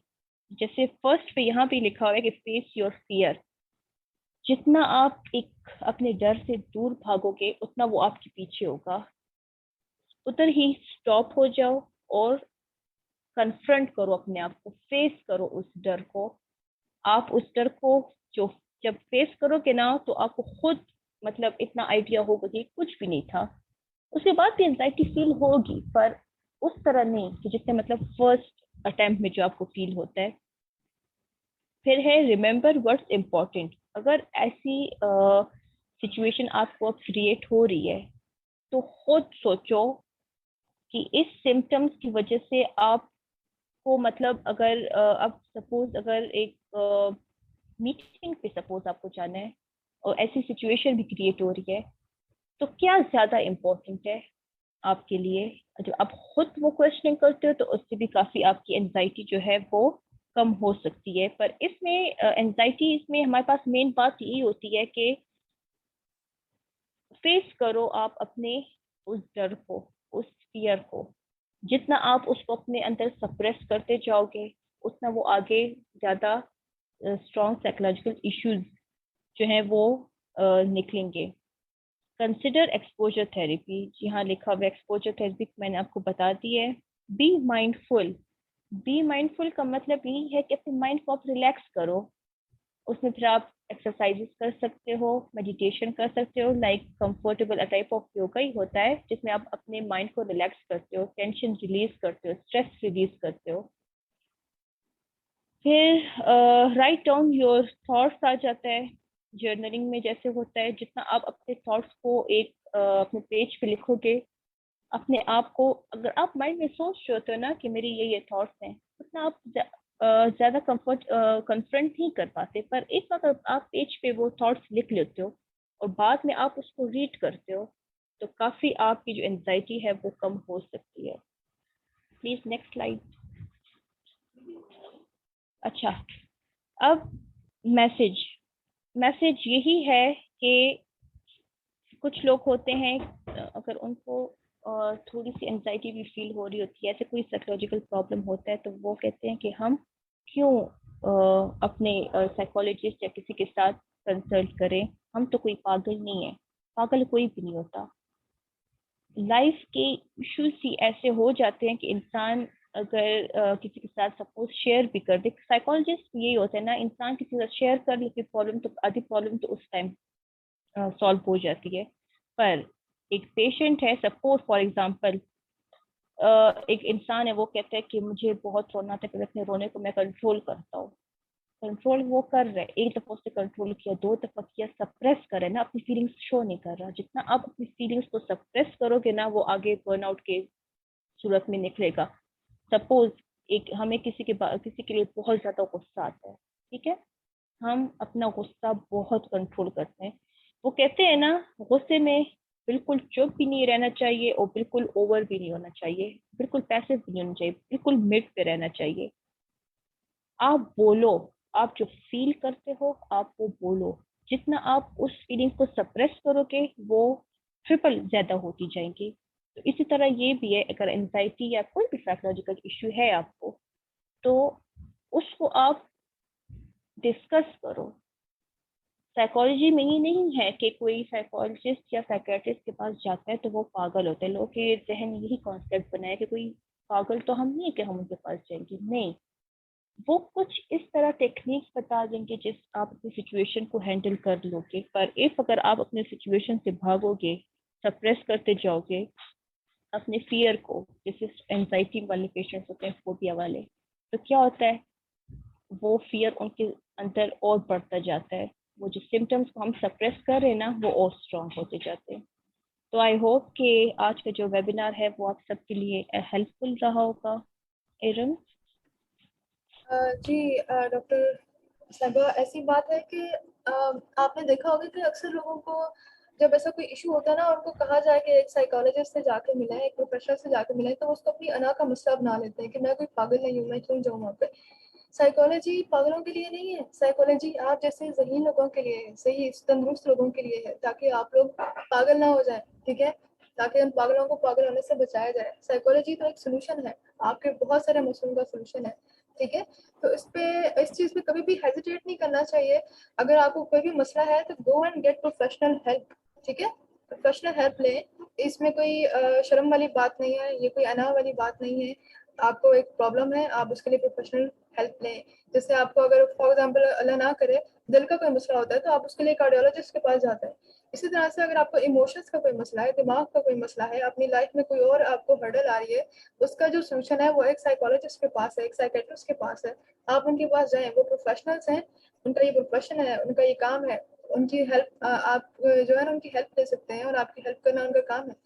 So go ahead and get a professional help, बजाय इसके कि घरेलू टोटके अपनाएं और उस मरीज को जो है ना, उसका मर्ज मजीद बिगाड़ दें और उसकी कुछ और ही फॉर्म सामने आए, बाद में वो इतना बिगड़ जाए कि उसको एक प्रोफेशनल भी हैंडल ना कर सके। क्यों मैम मरियम, ऐसे कितने सारे केसेस हमारे पास आते हैं जो कि घरेलू टोटके की वजह से जो है वो केस इतने बिगड़ चुके होते हैं कि हमारे लिए उनको हैंडल करना बिल्कुल। बहुत मुश्किल हो जाता है। अब अच्छा, यहाँ पे मैं एरम एक एग्जांपल दूंगी। जी जैसे अगर आपने देखा हो, ये जो गांव के एरियाज होते हैं, ठीक है, वहाँ पे लोग कहते हैं कोई यहाँ पेशेंट्स बहुत आते थे, तो लोग कहते हैं कि इस लड़की पर तो जिन है, इस लड़की पे दौरे आते हैं, इस लड़की पर जिन बैठ के इसलिए ऐसे फिट्स आते हैं। वो असल में एक हमारे पास साइकोलॉजी में एक डिसऑर्डर है, कन्वर्जन डिसऑर्डर, वो होता है। अच्छा, हाँ, वो कब डेवलप होता है, वो जरूरी नहीं है कि फीमेल्स में हो, पर मोस्टली वो फीमेल्स में होता है। जब आपका इमोशनल स्टेट जो है वो इतना पीक पर चला जाए ना, कुछ लोगों में ये है कि उनमें एबिलिटी इतनी नहीं होती कि वो अपने इश्यूज को सॉल्व कर सके, वो कॉप नहीं कर पाते। तो उनमें वो सिचुएशन वो जब डील नहीं कर पाते, उनका इमोशनल स्टेट इतना पीक पर चला जाता है ना कि उनके वो इमोशनल जो सिम्टम्स है ना, वो उनके फिजिकली बाहर आना शुरू हो जाते हैं, जिसमें ये फिट्स आना, डिफरेंट चीजें होती हैं, वो स्टार्ट हो जाते हैं। तो लोग क्या करते हैं, उसको दम दरूद पता नहीं कहाँ कहाँ पे ले जाना स्टार्ट कर देते हैं। तो ऐसी लोगों के लिए एक साइकोलॉजी, ये सारी एक अवेयरनेस है कि कंसल्ट करो साइकोलॉजिस्ट के साथ, साइकेट्रिस्ट के साथ, क्योंकि कहा जाता है जैसे कि मेंटल हेल्थ जो है वो हमारी फर्स्ट प्रायोरिटी है। अगर हमें जहनी सुकून ही नहीं है तो इंसान की लाइफ में कुछ भी नहीं रह जाता। तो ऐसे गाँव से कुछ जब मोस्टली पेशेंट्स आते थे और कहते थे कि इस पे तो जिन है और ये सब कुछ, तो फिर हम उसकी फैमिली को साइको एजुकेट करते थे, उसकी फैमिली और पेशेंट को खुद, तो उनको खुद बेचारों को पता नहीं होता था। तो इसलिए यही बस लास्ट मेरा एक मैसेज होगा कि आपको कुछ भी ऐसी प्रॉब्लम होती है तो जरूर आप कंसल्ट करो एक साइकेट्रिस्ट या साइकोलॉजिस्ट के साथ, क्योंकि हमारा जो मेंटल हेल्थ है ना वो हमें चाहिए कि हम फर्स्ट प्रायोरिटी पे रखें। पर हम अपने कि लोग क्या सोचेंगे इस वजह से हम उस चीजों को अवॉइड कर देते हैं। जी बहुत शुक्रिया मैम। ओके जी, हमारा सेशन जो है वो खत्म हो चुका है। अब हमारे पास लास्ट का टाइम है, क्वेश्चन आंसर्स का सेशन है। तो आप में से जिसका जो क्वेश्चन है हैंड रेज करे। हाजरा ने हैंड रेज किया है। क्वेश्चन स्टार्ट करते हैं। अस्सलाम वालेकुम हाजरा। हाजरा, अस्सलाम वालेकुम हाजरा, आपको मेरी आवाज आ रही है? वालेकुम सलाम। जी हाजरा, क्या जी क्वेश्चन मैम, आपका? मेरा क्वेश्चन, हम अपने फियर को कैसे कंट्रोल करें? बेसिकली हम करते हैं अपने फियर को दबाते हैं। अगर हमें बेसिकली अगर स्टेज फोबिया, तो हम बेसिकली ये जब प्रेजेंटेशन देते हैं क्लासेस में, यूनिवर्सिटीज में, हम अक्सर ऐसे करते हैं, हम अपने जो हमारा अंदर का डर होता है प्रेजेंटेशन के लिए वगैरह, फोबिया होता है, स्टेज फोबिया जो भी है, उसको दबाने की कोशिश करते हैं। लेकिन मैम कह रही है दबाना चाहिए, इसको बाहर को एक्सप्रेस करें। तो हम बेसिकली कैसे करें, तो इस बारे में कर दें। आपका क्वेश्चन क्लियर करना चाहूंगी। आपका क्वेश्चन ये है कि हम अपने गुस्से को या अपने इमोशंस को सप्रेस करते रहते हैं, दबाते रहते हैं, और मैम ने कहा है कि उसको एक्सप्रेस करना चाहिए, तो कैसे करें? हेल्दी वे ऑफ एक्सप्रेशन क्या है, ये जानना चाह रही हैं आप? जी बेसिकली अगर हम जाएं प्रेजेंटेशन करें तो हमें एक स्टेज फोबिया होता है, ऊपर से हमें स्वेटिंग स्टार्ट हो जाती है। डिफरेंट पीपल्स के डिफरेंट होते हैं, तो इश्यूज होते हैं, इनको कैसे ओवरकम किया जाए, इसके बारे में थोड़ा सा गाइड कर दें। जी डॉक्टर नाजिया, एक उनका क्वेश्चन ये है कि जो फियर है उनको, अगर स्टेज फोबिया है या ऐसा कोई है कि हाथ पांव कांपने, पसीना आना, इस किस्म के सिम्टम्स हैं, तो उसको कैसे ओवरकम किया जाए। और दूसरा उनका क्वेश्चन है कि अगर हमें गुस्सा आता है या ऐसा कुछ है तो उसका हेल्दी वे ऑफ एक्सप्रेशन क्या है। जी डॉक्टर नाजिया। अच्छा हाजरा, यहाँ पे मैं आपसे एक क्वेश्चन करूँगी। जब आप जब स्टेज पे या वैसे भी प्रेजेंटेशन आप देती हो, आप पे जो ये एंजाइटी सिम्टम्स आती हैं, तो आप उस टाइम मतलब कितने लेवल तक आप नर्वसनेस फील करती हो? कुछ लोग होते हैं ना कि वो मतलब अपनी प्रेजेंटेशन तो कंप्लीट कर देते हैं पर बीच बीच में से स्टॉप होते हैं या ऐसा कुछ भी। कभी आपके साथ ऐसा हुआ है कि आप कभी सबके सामने मतलब डाइव पर गई हो आप, और आप बिल्कुल स्टॉप हो गई हो कि अब मैं क्या बोलूँ, ये मैं इनको फेस नहीं कर पा रही? कभी आपके साथ ऐसा कुछ हुआ है हाजरा? स्पीकर अच्छा ऑफ हो गया। जी जी मैम, वो स्पीकर ऑफ हो गया था, मैम ने म्यूट कर दिया होता। मैम एक्चुअली ये नहीं होता कि मैं स्टॉप हो जाती हूँ। एक्चुअली ऐसे होता है, मुझे स्वेटिंग स्टार्ट हो जाती है, ऐसे नर्वसनेस स्टार्ट हो जाती है। लेकिन कभी ये नहीं हुआ कि मैं स्टॉप हो गई, अपनी कंटिन्यू करती, लेकिन स्पीड तेज कर देती हूँ या स्लो डाउन हो जाती है, लेकिन स्टॉप नहीं होता। अच्छा हाजरा, इसमें सबसे पहले जो हमारी प्रेजेंटेशंस होती हैं या ऐसा कुछ भी, सबसे पहले आपकी एंजाइटी ये आप फील करोगी कि मुझसे कुछ गलत ना हो जाए। इनफैक्ट आपको अपने टॉपिक पे कमांड होगा, पर आपको एक अंदर से एक डर लगा रहेगा कि मैं कुछ ऐसा कुछ गलत ना बोल दूं या मुझसे कुछ मिस्टेक ना हो जाए। इसके लिए सबसे बेस्ट वे जो है ना, आप मिरर के सामने प्रैक्टिस करो। जितना आप प्रैक्टिस हो के आप जाओगे ना प्रेजेंटेशन के लिए, उतनी आपकी एंजाइटी बहुत कम होगी। कुछ लोग होते हैं कि उनको जब उनकी प्रेजेंटेशंस होती हैं तो वो डायरेक्ट मतलब प्रेजेंटेशन के लिए जब वो जाते हैं तो वो कहते हैं पता नहीं मेरे साथ क्या होगा। हमारी आधी एंजाइटी क्यों डेवलप होती है? इसलिए डेवलप होती है कि हमें यही डर लग रहता है कि हमसे कुछ मिस्टेक ना हो जाए, या लोग, अगर हमसे कुछ मिस्टेक हो गई तो लोग हमारे बारे में क्या कहेंगे, मुझसे इसी तरह नेगेटिव थॉट्स आती हैं।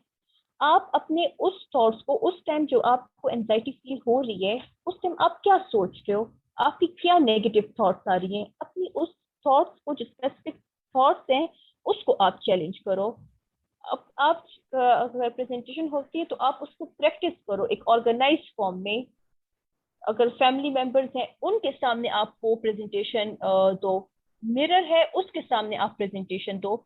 तो आप फिर अपने आप में मतलब फर्क देखना कि आप जब सबके पूरी क्लास के सामने जब आप प्रेजेंटेशन दोगी तो आप में मतलब काफी आपकी एंजाइटी कम हो चुकी होगी, क्योंकि एक तो आपके जो है तो प्रैक्टिस हुई होगी, और एक फोकस जो है तो वो आप लोगों पर मत किया करो, अपने जो मटेरियल आप जो बोल रहे हो उस पर किया करो। पर अब ये भी नहीं है कि आप फर्स्ट अटेम्प्ट में ही आप सबके सामने जाओ, आपको बिल्कुल स्वेटिंग भी ना हो, एंजाइटी फील ना हो, ऐसा नहीं होता। आहिस्ता आहिस्ता साइकोलॉजी ये है कि आहिस्ता आहिस्ता आप खुद अपने आप पे काम करते हो, डायरेक्ट कुछ भी नहीं होता। आहिस्ता आहिस्ता जिस तरह आप खुद अपने आप पे मतलब वर्कअप करोगे करोगे तो वो एक आखिर में एक रिजल्ट आपके सामने आएगा। अच्छा डॉक्टर तो मरियम, हमारा टाइम जो जी है वो मीटिंग का खत्म होने वाला है, तो आई होप हाजरा आपका क्वेश्चन जो है वो क्लियर हो गया होगा। हाजरा, जी मैम, थैंक यू। ठीक है जी हाजरा, मैम, थैंक इसका यू। इसके में मैम ने आपको एक टेक्निक बताई है, मिरर टेक्निक। उसमें होता है कि मिरर के सामने आप प्रैक्टिस करेंगी, और दूसरा आप जो है वो डीप ब्रीथिंग एक्सरसाइज पे यूज कर सकती हैं। प्रेजेंटेशन देने से पहले आप 2-4 लंबे लंबे सांस लें, उसी टेक्निक के मुताबिक जो अभी हमने प्रैक्टिस करवाई सेमिनार के दौरान, वेबिनार के दौरान। तो उससे भी आप जो रिलैक्स फील करेंगी। ठीक है, अगर किसी और का कोई क्वेश्चन है तो अपना हैंड रेज करें और क्वेश्चन पूछे, इससे पहले कि टाइम खत्म हो जाए। हमारे पास सिर्फ 6 मिनट का टाइम है। जी, अब्दुल जब्बार साहब, आप खुद को अनम्यूट करें और क्वेश्चन पूछें।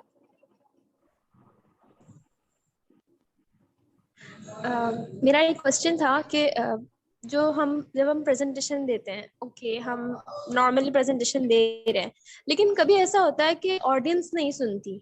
तो जब हमारा कॉन्फिडेंस लूज होना शुरू हो जाता है और हमें ऐसा लगता है, फिर एंजाइटी होना शुरू होती है कि नहीं मतलब कोई हमें नहीं सुन रहा, और फिर जो हमने प्रिपरेशन की हुई होती है वो भी हम भूल जाते हैं। मेरा फर्स्ट क्वेश्चन ये था, और सेकंड मेरा ये था कि जो आपने कहा कि रोल मॉडलिंग होती है कि एक पेशेंट उस फेक पेशेंट को ऑब्जर्व करता है, तो उससे फिर वो सीखता है कि हाँ अगर ये कर सकता है तो मैं भी कर सकता हूँ। लेकिन हर पेशेंट एक जैसा नहीं होता। अगर वो ये बोले कि ये तो कर सकता है लेकिन मैं नहीं कर सकता, मेरे अंदर इतनी हिम्मत नहीं है कि मैं ये सब करूँ। अच्छा ऐसा है, चंदा आपका नेम क्या है? आपका नाम क्या है जिसने अभी क्वेश्चन पूछा है? My name is Bareera. Bareera. अच्छा अच्छा, बच्चे ऐसी बात है, बरीरा। पहले तो ये है कि हर टेक्निक जो है वो हर पेशेंट के लिए नहीं होती। आपने अभी देखा होगा, हमने 6 से 7 टेक्निक्स जो है वो डिफरेंट टेक्निक्स हमने शेयर की। ठीक है, एक्सपोजर थेरेपी, फ्लडिंग, सब कुछ। तो मॉडलिंग भी उसमें से एक टेक्निक थी। और ये जब हम असेस करते हैं ना कि इस पेशेंट पे कौन सी टेक्निक अप्लाई करनी है, तब ये टेक्निक अप्लाई की जाती है। हर टेक्निक हर पेशेंट पे अप्लाई नहीं की जाती। ठीक है, ये आपके सेकंड क्वेश्चन का आंसर है। जो आपका फर्स्ट क्वेश्चन है कि लोग हमारी टेंशन नहीं लेते, अगर हम प्रेजेंटेशन दे रहे हैं और लोग सुनते नहीं हैं तो हमारा कॉन्फिडेंस लूज हो जाता है, इसका आंसर जो है वो आपको डॉक्टर मरियम देंगी। जी डॉक्टर मरियम। अच्छा, ये बहुत एक जो फर्स्ट क्वेश्चन है ये बहुत अच्छा इन्होंने पूछा, और ये मेरे साथ हो भी चुका है यूनिवर्सिटी की लाइफ में। जब हमारे प्रेजेंटेशंस होते थे तो एक तो मतलब कोई इतना इंटरेस्ट नहीं लेता प्रेजेंटेशंस में, या ज्यादातर अगर किसी की टर्न जो है तो वो बिल्कुल एंड एंड में हो तो फिर तो कोई भी बिल्कुल इंटरेस्ट नहीं लेता। आप वो प्रेजेंटेशन अगर आप कह रहे हो कि मैं इन लोगों को दिखाने के लिए मुझे प्रेजेंटेशन करनी और ये लोग नहीं सुन रहे, उसकी वजह से मेरा कॉन्फिडेंस लूज हो रहा है, तो ये बिल्कुल गलत है। आप उस टाइम ये मत सोचो कि मुझे कोई मेरी प्रेजेंटेशन कोई सुन रहा है या नहीं सुन रहा। आपने जो प्रैक्टिस की है, जो आपने अपना देना है प्रेजेंटेशन, आप उसी तरह 100% दो। जितना आप ये सोचोगे कि लोगों की वजह से आपका कॉन्फिडेंस लूज हो रहा है, तो फिर मतलब एक लाइफ में एक स्टेज आएगा कि आप एक मतलब आप में एक मोटिवेशन और कॉन्फिडेंस लेवल बिल्कुल ही खत्म हो जाएगा। अच्छा डॉक्टर क्योंकि मरियम, जी ये जी किस्म का पब्लिक अप्रूवल चाहती हैं। लाइक ये भी तो एक प्रॉब्लम है कि हमें हर चीज में पब्लिक का अप्रूवल चाहिए होता है, दूसरों नहीं, का अप्रूवल चाहिए होता है। हमें बिल्कुल हमें कभी भी आप पब्लिक पर डिपेंड मत करोगे। वो आपको अटेंशन दे रहे हैं कि हाँ जी अब हमारे सामने आप प्रेजेंटेशन दो, तभी आप कॉन्फिडेंस लेवल पीक पर होगा और तभी आप दोगे। तभी अगर कोई आपको नहीं सुन रहा, तब आपके कॉन्फिडेंस लेवल का पता चलता है कि आप कितने कॉन्फिडेंट हो। और उस टाइम भी आपको खुद को ये वो कहते हैं ना सेल्फ टॉक में मतलब कि खुद को आप ये समझाओ कि नहीं कोई मुझे नहीं भी सुन रहा पर मुझे अपना 100% देना है। आप किसी के लिए प्रेजेंटेशन नहीं कर रहे हो, आप अपने लिए प्रेजेंटेशन कर रहे हो।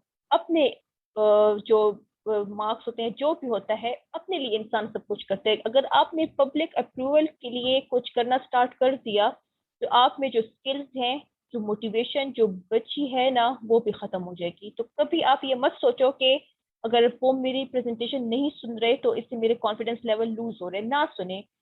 इनफैक्ट अगर वो क्लास में इतना शोर भी कर रहे हैं ना कि आप कहते क्या हो रहा है, तब भी आप अपना 100% दो, जितना अच्छा, आप लोगों की परवाह करो।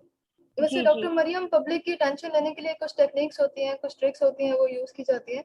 सबसे पहले तो ये कि जब आप प्रेजेंटेशन देने के लिए जा रही हैं, फौरन से जाने से पहले जब आप अस्सलाम वालेकुम कह रही हैं ना सबको, वहां पे आप रूल एस्टेब्लिश कर दें कि मैं अपनी प्रेजेंटेशन दूंगी, आप लोग खामोशी से सुनेंगे, अपने नोट पैड अपने पेन अपने पास रखें, अपने क्वेश्चंस नोट करें, और मेरी प्रेजेंटेशन के एंड में जो है आप मुझसे क्वेश्चंस कर सकते हैं। जो आप जाते ही ये वाली इन्वायरमेंट, ये वाला इंप्रेशन देंगे ना सबको, तो लोग आपको गौर से सुनेंगे, ठीक है।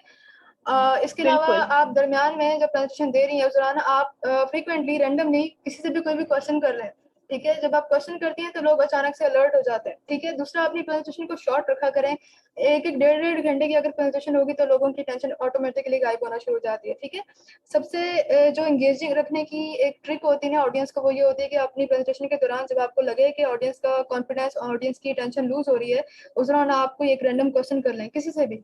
जब अचानक से आप किसी को मेंशन करेंगे ना तो वो बंदा अलर्ट होगा, उसको देख के 4-5 और अलर्ट हो गए, ऐसा ऐसा ऑडियंस आपकी तरफ आ जाएगी, ठीक है। ये एक टेक्निक थी, सिंपल सी, मैंने सोचा शेयर कर लें।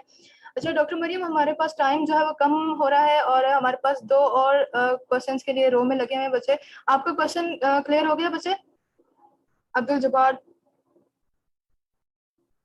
ओके जी, मेरे ख्याल से ऑफलाइन चली गई है। हमारे पास साइमा कौसर है जी। साइमा, आप अपने आप को अनम्यूट करें, अपना क्वेश्चन पूछें।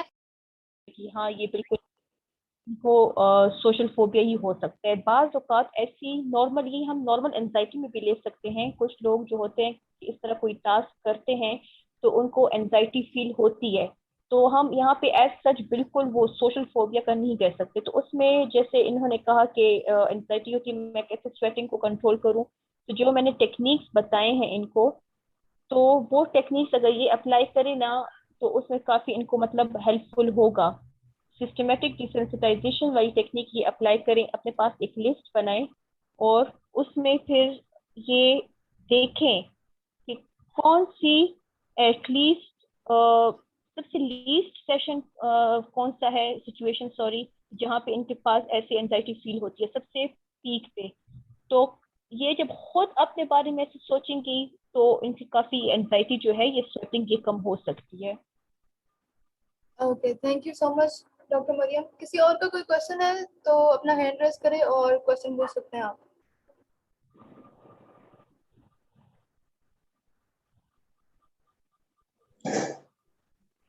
अस्सलाम वालेकुम। जी, मेरा नाम अब्दुल वहीद है। तो मैम, मेरा एक क्वेश्चन था। जी जी। अच्छा, पहले तो बड़ा अच्छा माशाल्लाह आप लोगों ने एक्सप्लेन किया है। एक क्वेश्चन जो मेरा था वो आपने एक simple steps of feeling more social confident वाली स्लाइड में शो किया था, जो कि आपने कहा था कि मैं बाद में एक्सप्लेन करूंगी। उसमें 5th पॉइंट है, create an exposure hierarchy. Kindly अगर इसके बारे में थोड़ा सा ब्रीफ कर दें। अच्छा, सबसे पहले एक्सपोजर थेरेपी जो थी, जैसे मैंने बोला कि आप एक पेशेंट है उसको छोटे छोटे, अगर मैं इजी वर्ड्स में बोलूँ, छोटे छोटे चंक्स के जरिए हम एक पेशेंट को एक्सपोज करवाते हैं। सपोज जैसे हाजरा कहती हैं कि मैं जब ऑडियंस के सामने जाती हूँ तो मुझे स्वेटिंग होती है। अब ऑडियंस 5 ऑडियंस भी हो सकते हैं, 10 भी हो सकते हैं, 12, 15, जितने ऑडियंस भी हो सकते हैं। तो ये एक्सपोजर हिरार्की जो है, तो ये सिर्फ नेम एक्सपोज चेंज है, पर ये एक्सपोजर थेरेपी ही है कि इसमें आप पेशेंट को अगर छोटे छोटे सिचुएशन से आप पेशेंट को कन्फ्रंट करवाओगे तो वो मतलब इसके जो एक प्रॉपर जब एक स्टेज आएगा जहाँ पे उसको सपोज प्रेजेंटेशन देनी होगी तो वो काफी हद तक वहाँ पे रिलैक्स होगा। अब अगर मैं हूँ, मुझे अभी एक लेक्चर डिलीवर करना है और मुझे लगता पता है कि मैं नहीं कर पाऊंगी, मुझे बहुत डर लगता है या एंजाइटी फील होती है, तो मैं सबसे पहले खुद के साथ प्रैक्टिस करना स्टार्ट कर जाऊंगी। ये एक्सपोजर थेरेपी से बिल्कुल स्टार्ट है। खुद के साथ मैंने मिरर में प्रैक्टिस करना स्टार्ट कर दिया। उसके बाद मैंने अपने फैमिली मेंबर्स के सामने प्रैक्टिस स्टार्ट कर दिया। तो क्या हुआ, वो जो एक डर होता है ना लोगों को फेस करना, वो थोड़ा थोड़ा कम होता गया। और एक मेन बात ये भी है, इंसान की प्रैक्टिस हो जाती है। अगर प्रेजेंटेशन या इसके लिए हम लें, अगर हम नॉर्मल लाइफ के बारे में लें, अगर डिफरेंट फोबिया होती है या सोशल सिचुएशन होता है, तो हम अगर ऐसे पेशेंट को अगर हम इमेजेस और वीडियोस से के जरिए हम पहले पेशेंट का स्टार्ट लेते हैं कि अगर एक पेशेंट को अब सपोज सोशल फोबिया है, सोशल जगह से वो इंटरेक्शन नहीं कर पाता, तो हम उसको ऐसी वीडियोस दिखाएंगे, ऐसी इमेजेस दिखाएंगे, फिर हम पेशेंट से क्वेश्चनिंग करेंगे। अगर वो इंटरेक्शन करेगा तो उनको क्या फील होगा, ऐसा क्या हो जाएगा अगर वो ऐसे मतलब इंटरेक्शन कर दें, तो फिर पेशेंट खुद से क्वेश्चन करना स्टार्ट हो जाता है। लाइक पेशेंट जो है अपने प्रॉब्लम के साथ एक्सपोजर थेरेपी में आहिस्ता आहिस्ता कन्फ्रंट होना स्टार्ट हो जाता है। तो इससे फिर जो है तो हमारी जो एंजाइटी है या जो भी प्रॉब्लम है वो काफी हद तक कंट्रोल हो सकती है। जी ma'am, thank you so much. एक और छोटा सा क्वेश्चन था, वो आई डोंट नो रेलिवेंट है या नहीं है। जी। कुछ लोग होते हैं, कुछ पर्सनालिटी टाइप होती हैं, वो हर जी चीज का जी जिम्मेदार खुद को कंसीडर करना शुरू हो जाते हैं। फॉर एग्जांपल, अगर जो है या ब्लेम गेम होती है कि अगर उनसे पब्लिक स्पीकिंग नहीं हो रही तो वो ब्लेम कर देंगे कि अच्छा यार, ऑडियंस ठीक नहीं थी, मैनेजमेंट ठीक नहीं थी, मुझे ये पहले बताया नहीं गया था, इन्फॉर्म नहीं किया गया था, टॉपिक चेंज कर दिया गया। मतलब कोई ना कोई वो स्लॉट ढूंढ रहे होते हैं, लूप होल तलाश कर रहे हैं। तो जस्ट इन केस, इस तरह की पर्सनालिटी टाइप को हम किस तरह से इम्प्रूव कर सकते हैं कि हम ब्लेम गेम से निकल आए, कि ब्लेम ना करें, ब्लेम वाली साइड से हम खुद को किस तरह से निकाल सकते हैं। अच्छा, यहाँ पे अच्छा फिर अगर आप डॉक्टर मरियम, यहाँ पे मैं एक बात कहना चाहूंगी कि ये ब्लेम गेम नहीं है, ये एक कॉपिंग स्ट्रेटेजी है।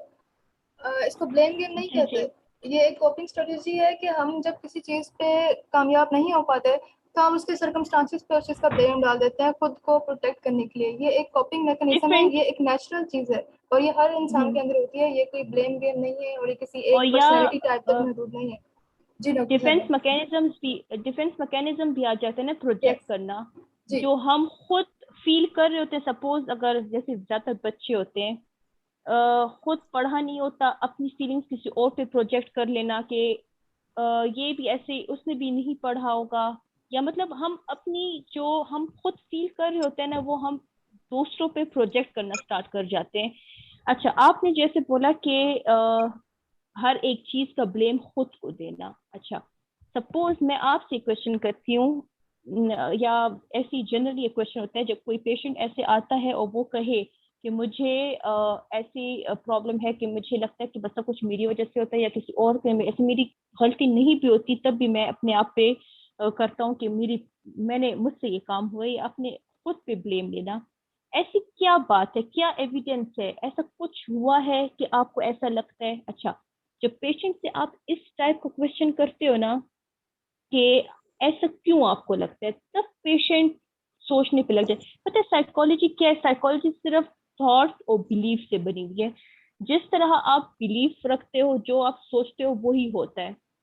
अगर मैं आपसे कहूँ कि आप मुझे कहो कि वो इंसान मेरी वजह से नाराज है, फॉर एग्जाम्पल, असल में वो आपसे नाराज नहीं है, कुछ किसी और से होगा। मैं आपसे कहूंगी अच्छा आपको ऐसा क्यों लगता है, तब आप सोचोगे कि मुझे शायद मैंने ऐसी कोई बात कर दी थी इस वजह से। तो अच्छा, उस बात का क्या एविडेंस है कि वो आपसे नाराज है, ऐसा कुछ भी? तो मतलब आप अपने क्वेश्चनिंग में ही खुद को वो आंसर निकालना पड़ता है इंसान को। और सबसे इस टाइप का कुछ हो तो सबसे बेस्ट वे ये है कि आप जिससे आपको इस तरह कुछ इशू हो रहा है, जाओ आप और डिस्कस करो उससे कि ये मुझे फील होता है।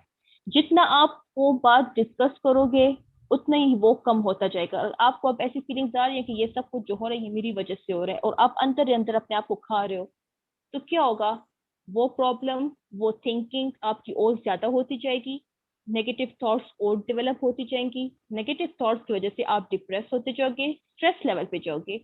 तो बेटर है कि आप फर्स्ट अटेम्प्ट में अपने उस थॉट को पकड़ो कि आपको लगता है कि मैं ये सब कुछ मेरी वजह से हो रहा है, खुद एविडेंस ढूंढो, क्या एविडेंस है आपके पास कि ये चीज आपकी वजह से हो रही है। इफ अगर आप कहते हो कि हाँ मेरे पास ये एविडेंस है, ये मेरी वजह से हो रहा है, तो फिर उसको सॉल्व करो।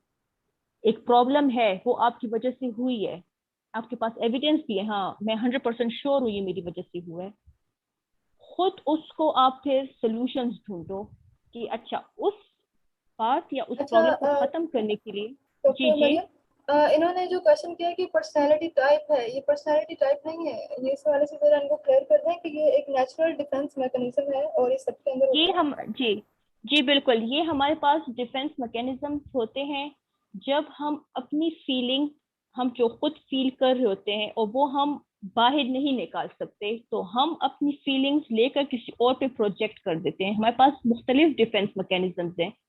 तो इसमें ये हर बात का खुद को जिम्मेदार देना, अगर ये जिन्होंने भी क्वेश्चन पूछा है, अगर उनके साथ ऐसा कुछ प्रॉब्लम है, तो आपको, आपके पास क्या एविडेंस है कि क्यों आप अपने आप को ही रिस्पॉन्सिबल देते हो? ऐसा कुछ हुआ है, या वो जो काम हुआ या जो बात हुई वो आपकी वजह से हुई है? तो मतलब आप खुद अपने आप से क्वेश्चनिंग करो, जितना आप खुद वो क्वेश्चनिंग करोगे ना, उतने ही आप जो है तो उस जो प्रॉब्लम है उसको सॉल्व कर पाओगे। ठीक हो गया। अब्दुल वहीद, आपका क्वेश्चन क्लियर हो गया? जी जी मिस हो गया, थैंक यू सो मच। अच्छा, अभी किसी और बच्ची ने भी हैंड रेस किया था, कौन थी वो? आप में से भी किसी का अगर क्वेश्चन है तो पूछ सकते हैं। अभी एक बच्ची ने हैंड रेस किया हुआ था और रो में थी वो। रातुलैन। हाँ जी, कुरतुलैन, अब हमारे साथ है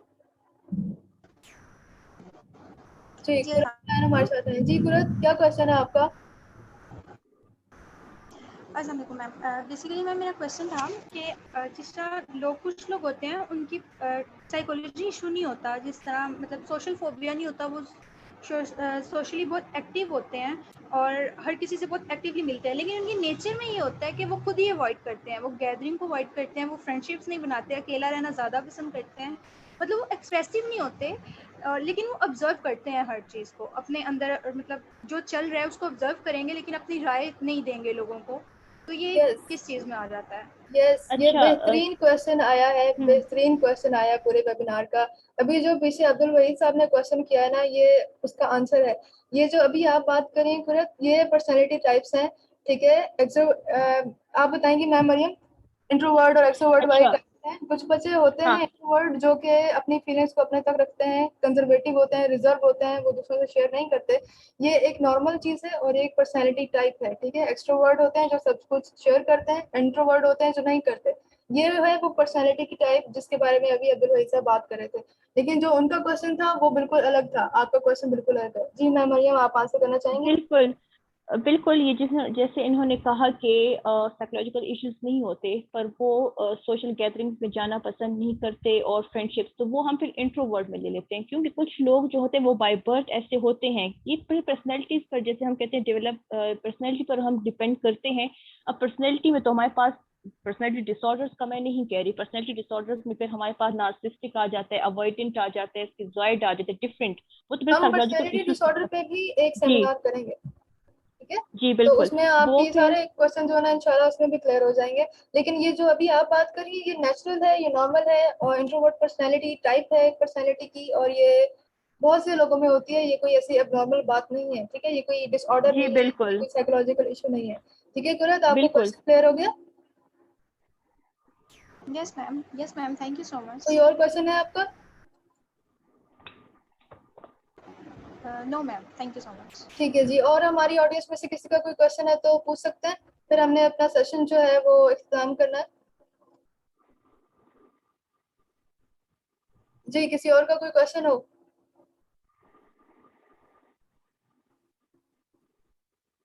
पहले मेरे ख्याल से जहरा ने हैंड रेस किया था स्टार्टिंग में। जहरा, आपका कोई क्वेश्चन है?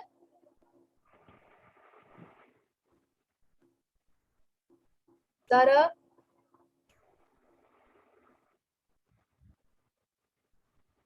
जी, आप में से किसी का कोई भी क्वेश्चन है तो आप पूछ सकते हैं।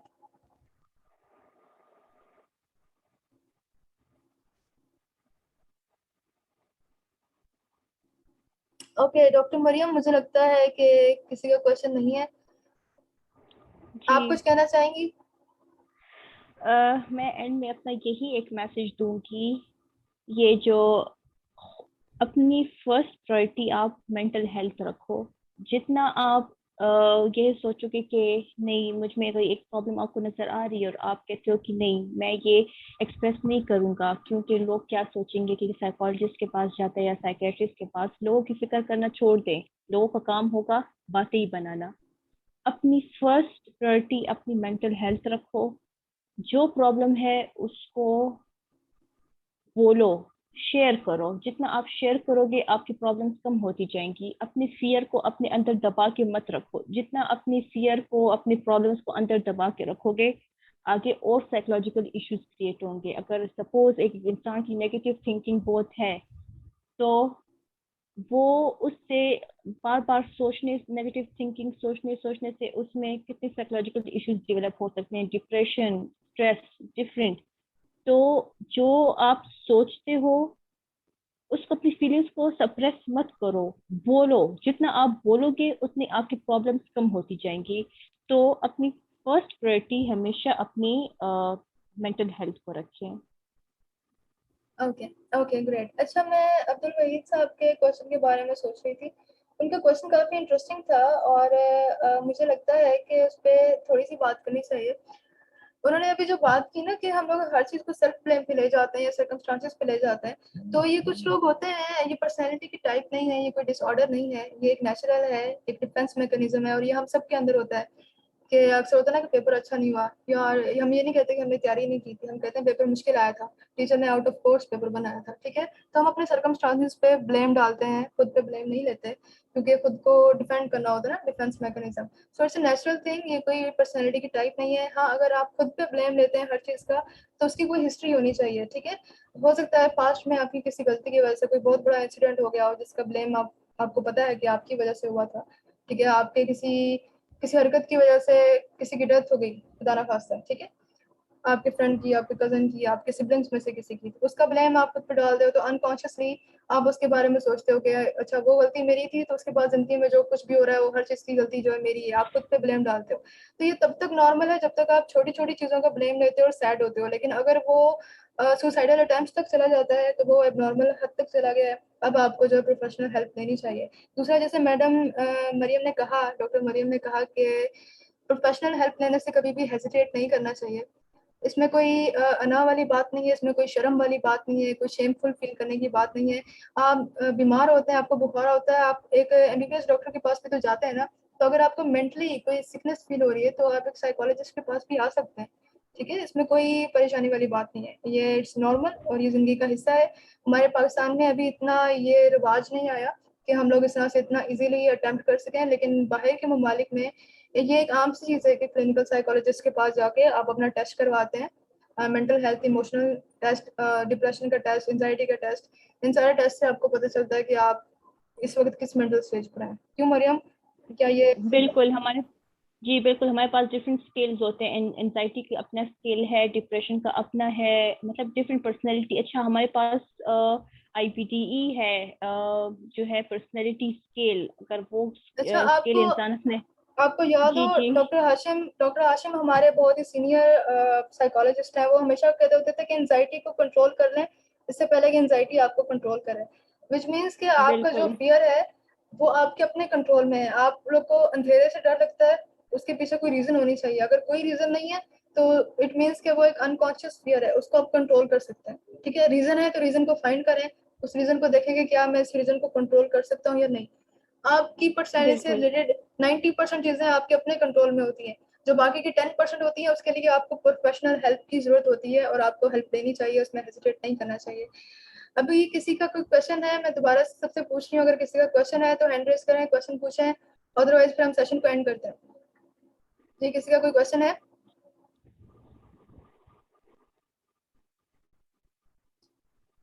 नहीं जी, किसी का कोई क्वेश्चन नहीं है। ओके डॉक्टर मरियम, मैं आपको आपको शुक्रिया अदा करना चाहती हूँ, बहुत बहुत शुक्रिया। आपने अपनी बिजी शेड्यूल में से हमारे लिए टाइम निकाला, इतना कीमती वक्त हमें दिया। और हमें पता है कि आपकी रूटीन बहुत बिजी होती है और देख लें फिर हमने आपके पीछे पड़ के जो है ना आपसे टाइम ले लिया। थैंक यू सो मच, आपने हमें टाइम दिया। नहीं, बाकी मैं मैम डॉक्टर मरियम जो है वो इतना बिजी होती है, हमारे अपने इंस्टीट्यूट में बहुत सारे कोर्सेज, बहुत सारी ट्रेनिंग्स जो है वो करवा रही हैं, और अभी भी माशाल्लाह से इन्होंने हमें 1.5 घंटे का टाइम दिया। Thank you so much ma'am, आपके टाइम के लिए थैंक यू बहुत सो शुक्रिया। मच। थैंक और यू। ऑडियंस के लिए भी मैं कहना चाहूँगी कि मुझे उम्मीद है कि आप लोगों ने यहाँ से कुछ गेन किया होगा, कुछ नॉलेज मिला होगा, कुछ क्वेश्चंस क्लियर हुए होंगे, कुछ सीखने को मिला होगा। इसके अलावा मैं थैंक यू कहना चाहूँगी मैम नाजिया अरशद को और उनकी टीम को। ये हमारी जीएम है, और इनकी टीम ने और इन्होंने मिलकर बहुत मेहनत की, बहुत मुश्किल से मैम मरियम को पकड़ा इन्होंने, और बहुत मुश्किल से इनसे टाइम लिया और इनकी रूटीन से टाइम निकलवाया और ये वेबिनार जो अरेंज करवाया। It was very interesting webinar, I hope कि आप सबको मज़ा आया होगा।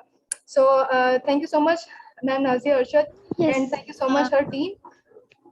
जी डॉक्टर नाजिया, आप कुछ कुछ कहना चाहती हूँ? Excuse me. Most welcome. Wonderful, ma'am. Very nice, ma'am, Mariam, and I thoroughly enjoyed your session. ठीक है, और and as usual, Miss Iram conducted the session with great skill and grace. Really आपकी amazing. आवाज बहुत कम आ रही है Thank you. Ma'am Nazia, आपकी आवाज डिस्टॉर्ट हो रही थी। आवाज नहीं आई मेरी? जी जी, अब आ रही है। मैं कह रही हूँ वेरी नाइस मैम मरियम, और जो है I thoroughly enjoyed your session. ठीक है, और thank you so much Nazia. Thank you so much ma'am Nazia, और आपकी Really, टीम की really एफर्ट्स की amazing, वजह से, आपकी और आपकी टीम की एफर्ट्स की वजह से ये वेबिनार हो सका है। सो थैंक यू सो मच। अच्छा, सबको मैं बताती चलूँ कि आपके सर्टिफिकेट जो है वो अगले 2 से 3 दिनों में आप तक पहुंच जाएंगे, जिन्होंने भी पार्टिसिपेट किया है और जिन्होंने फॉर्म फिल किया था। फॉर्म आप सबको दिया गया था, आई होप कि आपने फॉर्म फिल किया। नहीं किया, अभी भी फॉर्म जो है लिंक पड़ा हुआ है ग्रुप में, फॉर्म फिल कर दें ताकि आपको अपना आपके नाम से जो सर्टिफिकेट मिल सके। फ्यूचर में हमारा कोई भी वेबिनार होता है, पेड होता है, फ्री होता है, तो जो व्हाट्सएप ग्रुप जिसमें आप लोग ऐड हैं उसी में ऐड रहेगा, उसी में हम सारे अपडेट्स देते रहते हैं। कोर्सेज की भी अपडेट्स उसी में आती हैं और बाकी की अपडेट्स भी उसमें आती हैं, तो स्टे इन टच। और चलें जी, इख्तिताम करते हैं। बहुत बहुत शुक्रिया सब लोगों का, सबने आया, सब लोगों ने जिसने भी शमूलियत इख्तियार की, बहुत शुक्रिया। स्टे ब्लेस्ड, अल्लाह हाफ़िज़।